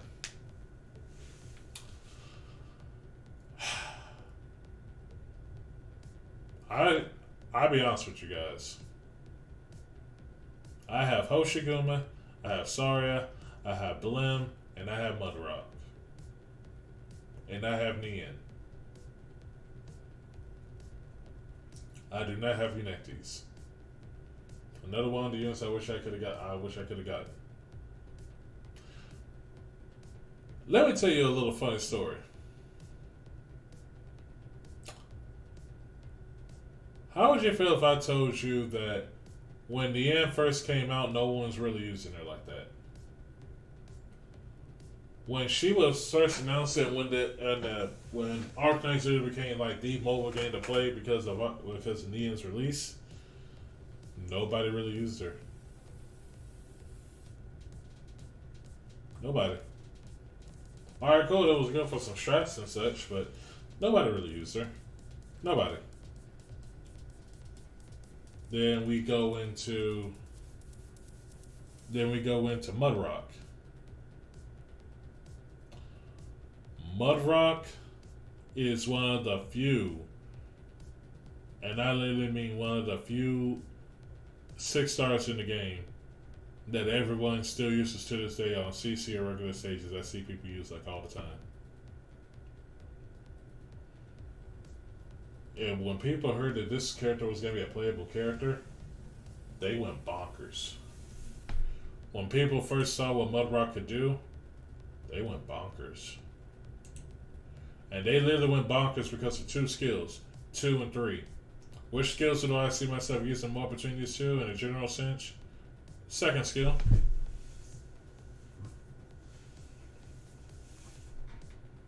It just went like wildfire, honestly. Like it was just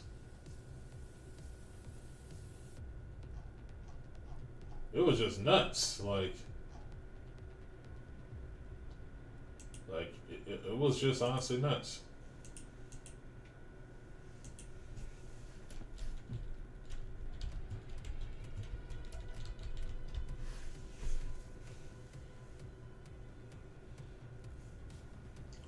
Skill 3. I've seen people use skill 3 and usually in CC. Stops attacking, does not take damage for 10 seconds, reduce the movement state of surrounding enemies by 6% after the state ends. Mudrock stuns surrounding ground enemies. Gains reduced attack interval, attacks 100%, plus defense plus 50%, and the ability to attack all blocked enemies and just swing. And it was just going on and on and on.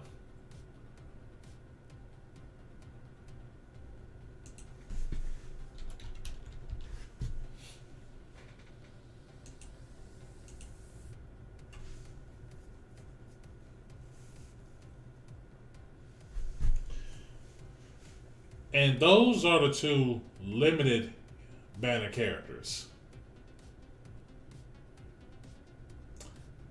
And next we move on to the trio themselves, Blimmershine, Saria, Hoshiguma.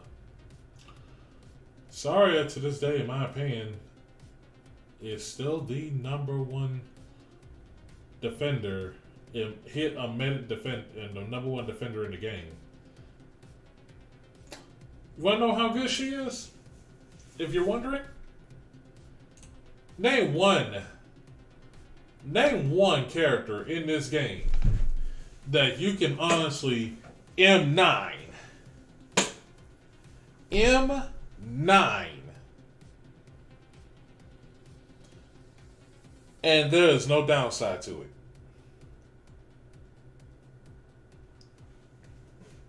I'll wait. There's probably a few on your list that you guys can say. You guys can say it. Saria is one of the few characters in this game that can literally do a medic's job, which is why I literally say you don't have to bother pulling for a medic, because the moment you get Saria, look at what she can do. M3 on all three skills. Restores HP of a nearby ally with less than 50% HP by 108% of the operator's attack in the next attack. 3 charges. Restores HP of all allies within a certain range by 104% of Saria's attack. Restores the HP of all nearby allies by 35% of Saria's attack. The RX damage taken by nearby enemies plus 55% of their movement speed minus 6%.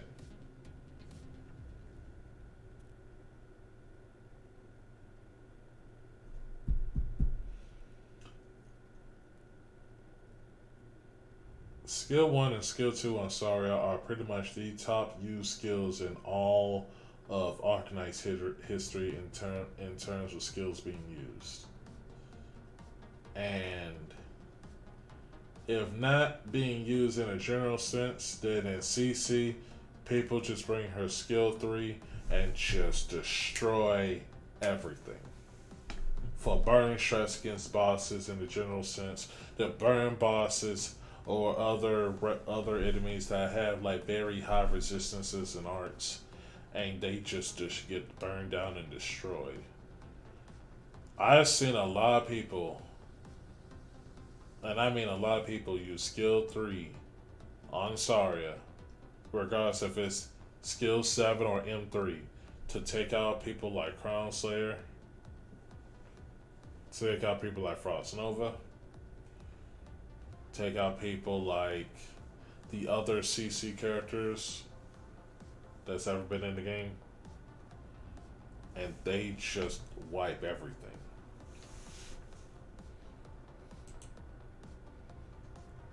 And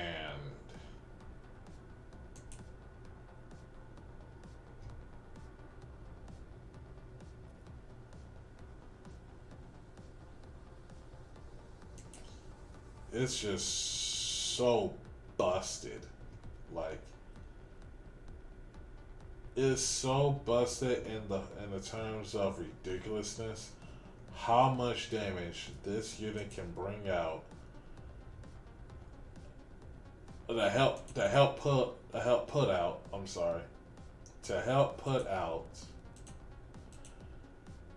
and it has become one of the most used skills in the game of Arknights.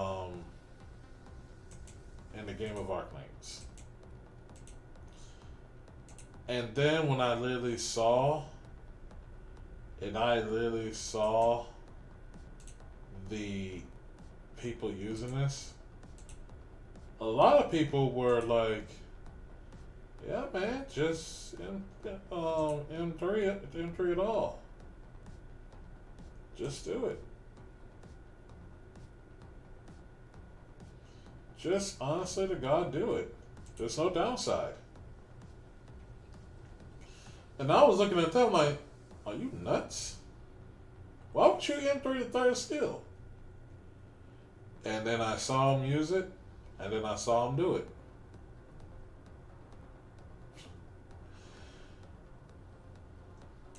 it. It's ridiculous, right? Like, I don't mean to drag this on more than I have been, but when you literally see one of the few units in the game, and I literally mean one of the few units in the game that can have all three skills being used, two of them in a general sense, and the other one just to burn bosses. This is how you know this is one of the probably the most wanted unit, one of the most used units in the game. And a lot of people are not going to admit this. I use Saria so much in all my stages that I actually need help for it over medics. Because she can literally replace the medic's job. Like, that's not even up to question. That's not even up for debate. That's not even a thing you guys got to worry about. You have her, she'll do everything you want her to. Hoshiguma's job is literally a normal defender where you can use her skill 2 or her skill 3. And I already know if Carissa ever sees my YouTube stream, she's gonna preach all the day home on how she is so in love with this character, and I completely agree. She is waifu, she is the unit to use, she is the character to use on your stages with, she is the girl to bring with you if you need a second defender. She's your girl. But in my experience of using Hoshiguma, she has never let me down. You need someone to defend her, need another defender, this is your girl. This is honestly your girl.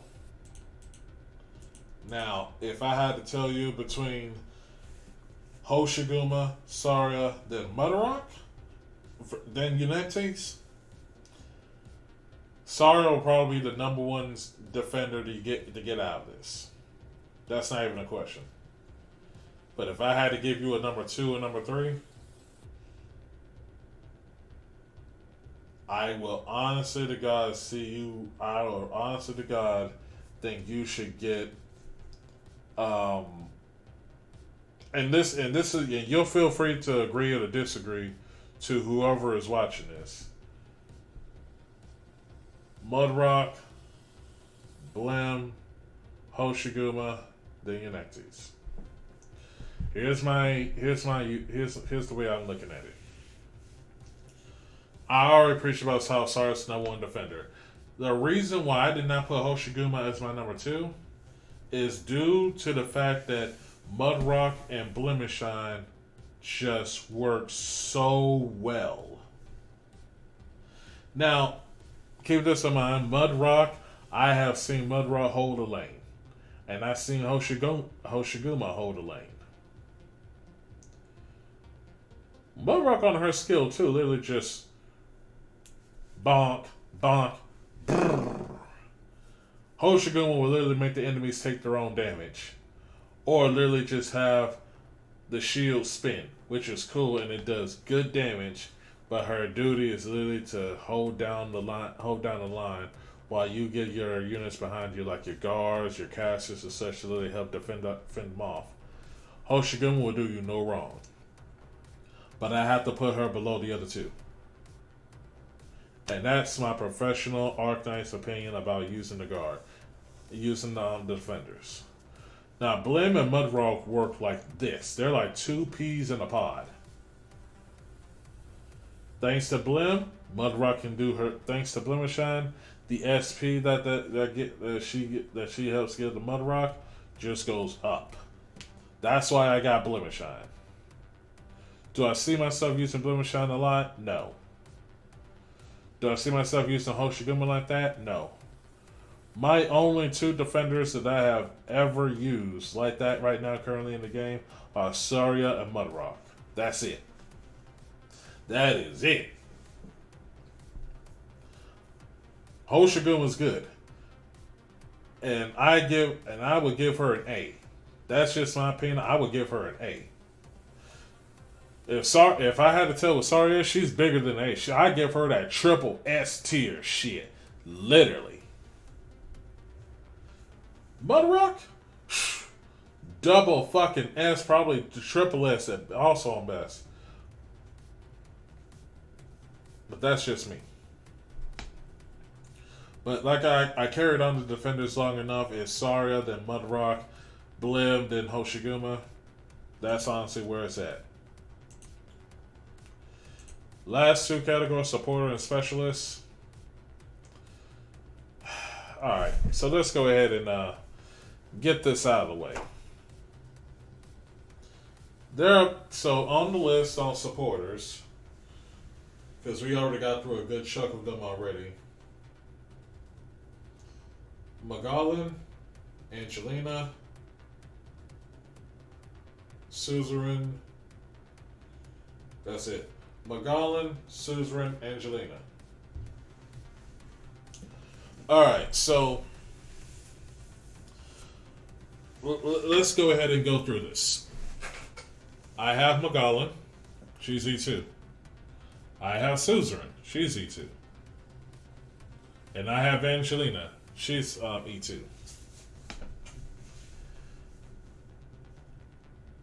Between these three units, if you want a global healer, which is something that you'll generally use, I choose Angelina. On her skill 1, she will literally just attack units and then slow them down as they're coming out if you don't need to be healed on the field. While she's not attacking, she'll literally heal up and help, and then also, which is a global healing stance, and she'll slow enemies down. And I have her skill 3. Part-time job. Restores the HP of all allies by 20 per second when the skill is not active. When it's not activated, which is like 2 and 3. All allies gain attack speed plus 7, which is also good. She is fine wine. You give her E2, she will be your fine wine. Suzerain. I only use her literally for boss killing. Enemies in the range that are slow are inflicted with a 20% fracture effect for an equivalent duration. When deployed, the SP recovery of all supporters by plus 0.4 seconds.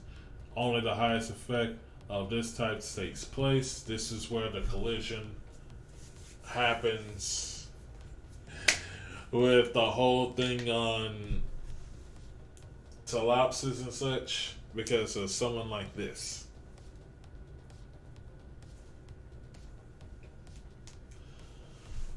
And then the last one is Magallan. You have to know how to use Magallan in order to use her. And in the very first CC, there were people who had used the Magallan strat, to slow down enemy, to slow down the red samurai weebs, and then just push them back as they're coming forward, push them back as they're coming forward, push them back as they're coming forward, push them back coming forward, so they can slowly die. And it was so RAG reliant, it wasn't even funny. I know a couple of people who did that shot and they ripped their freaking hair out. They ripped their hair out. And it was just painful to see. Like, oh my goodness. Like, when I say pain, you don't know pain until you literally see someone literally rip their hair off because they were 1 second off, or like 2 seconds too soon, or like 4 seconds too fast on trying to make that strat work. So, yeah. If I had to be honest with you, between you guys, you can get it. I would rather you recommend use Angelina over Suzerain, because Angelina also gets attack speed and a global heal, which is already doing 2 more than Suzerain, unless you want Suzerain to be a boss, help you be a boss killer. So that's my opinion on that.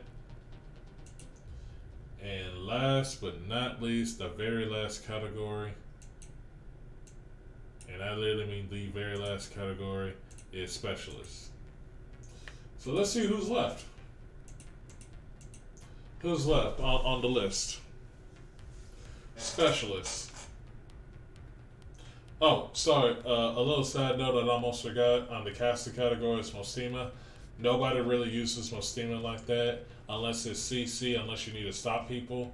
You're more than likely not going to use her like that, so you don't have to worry about it. Scotty, on the same note, is literally used just like Surtur to literally assassinate, literally just deal damage and then take her out when her skill is done. So I just want to make those two quick notes because I forgot about them. I'm sorry, I should have said something, but I completely forgot about those two. So, yeah. Scotty usually used as an assassin to come down and destroy. Mostima is used to literally time stop an enemy and then just keep going. You don't really see people use Mostima like that. Scotty is probably higher. Alright, for the last units on the list, the absolute last units on the list are, who's last on this list? Weedy, Phantom.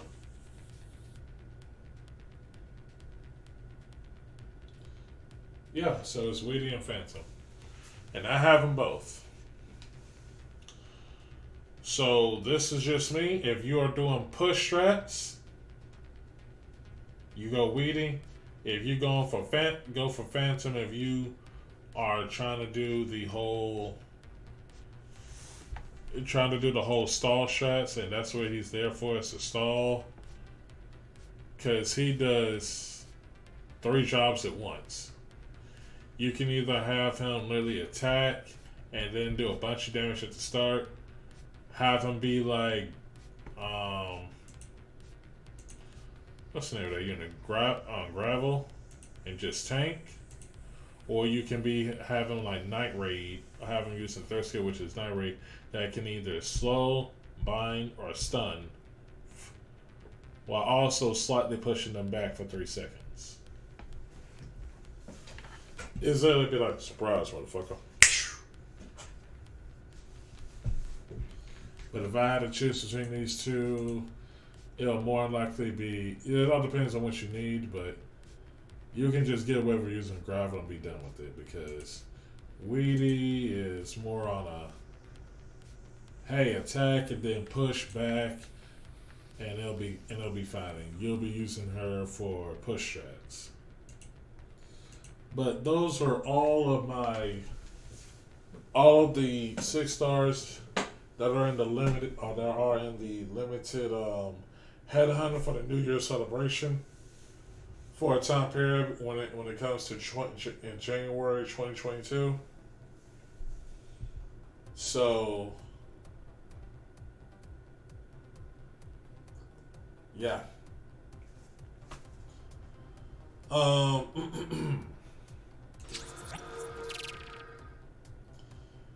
New Year's Island, New Year's packs.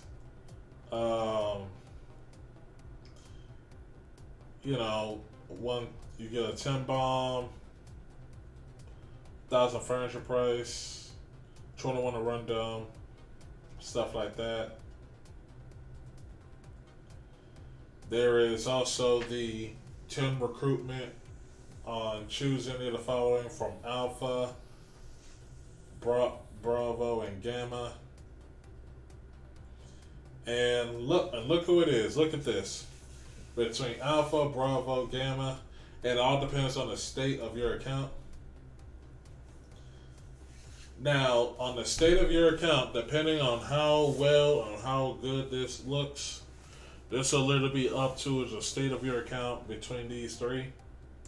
Alpha has Surtur, Arcado, and Ock. Beta owns Mudrock, Unectes, and Kyobi.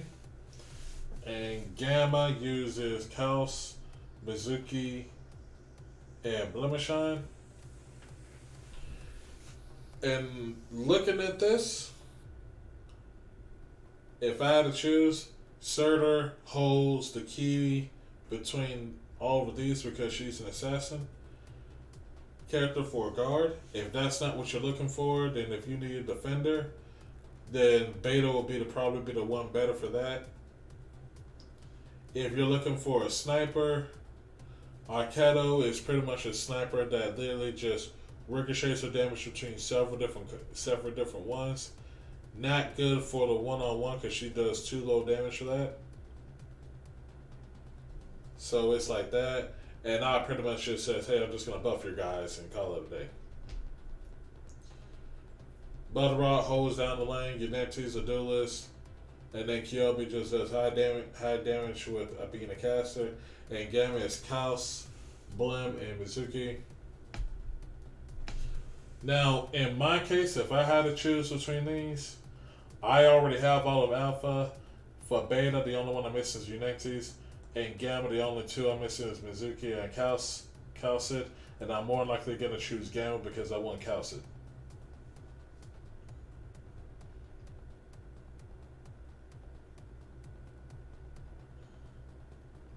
So, yeah, that's pretty much everything as far as Break the Ice event goes. And the Mansfield Break Rerun is pretty much not really a big event. I'm not sure when this is coming, but in the event you get to get Robin. Of course, you also get a chance to get Mountain, who is a brawler guard. Kafka, Silence, and Pinecone. There's the shop for Robin Gift to the World. Skin reruns of the Law. Elysium with his skin. And then we have the other two, which is Weedy and Firewatch. I bought Saria and I got Weedy. I didn't get Elysium one, I don't think. Furniture rerun, so that's the cool furniture set. Deleting the prison cell base. And then you get new operator records, which is on Blim, Meteor, Castle 3, Vanilla, and Manticore. But yeah, that's pretty much everything that I wish to discuss.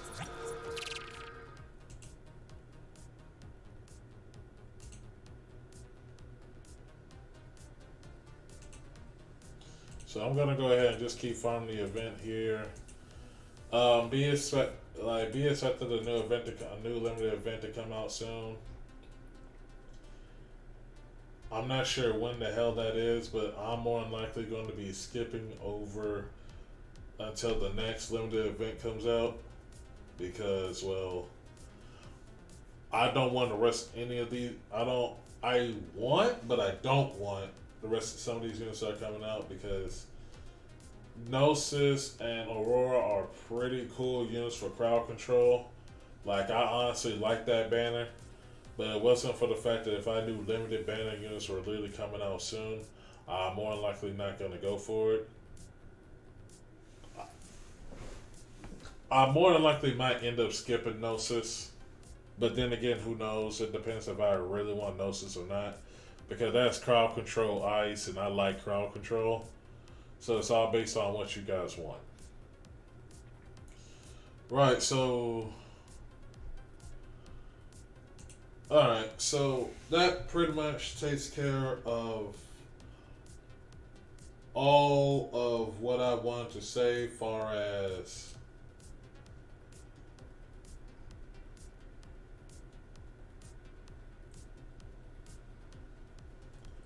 that literally just takes care of pretty much like everything, and I literally mean everything.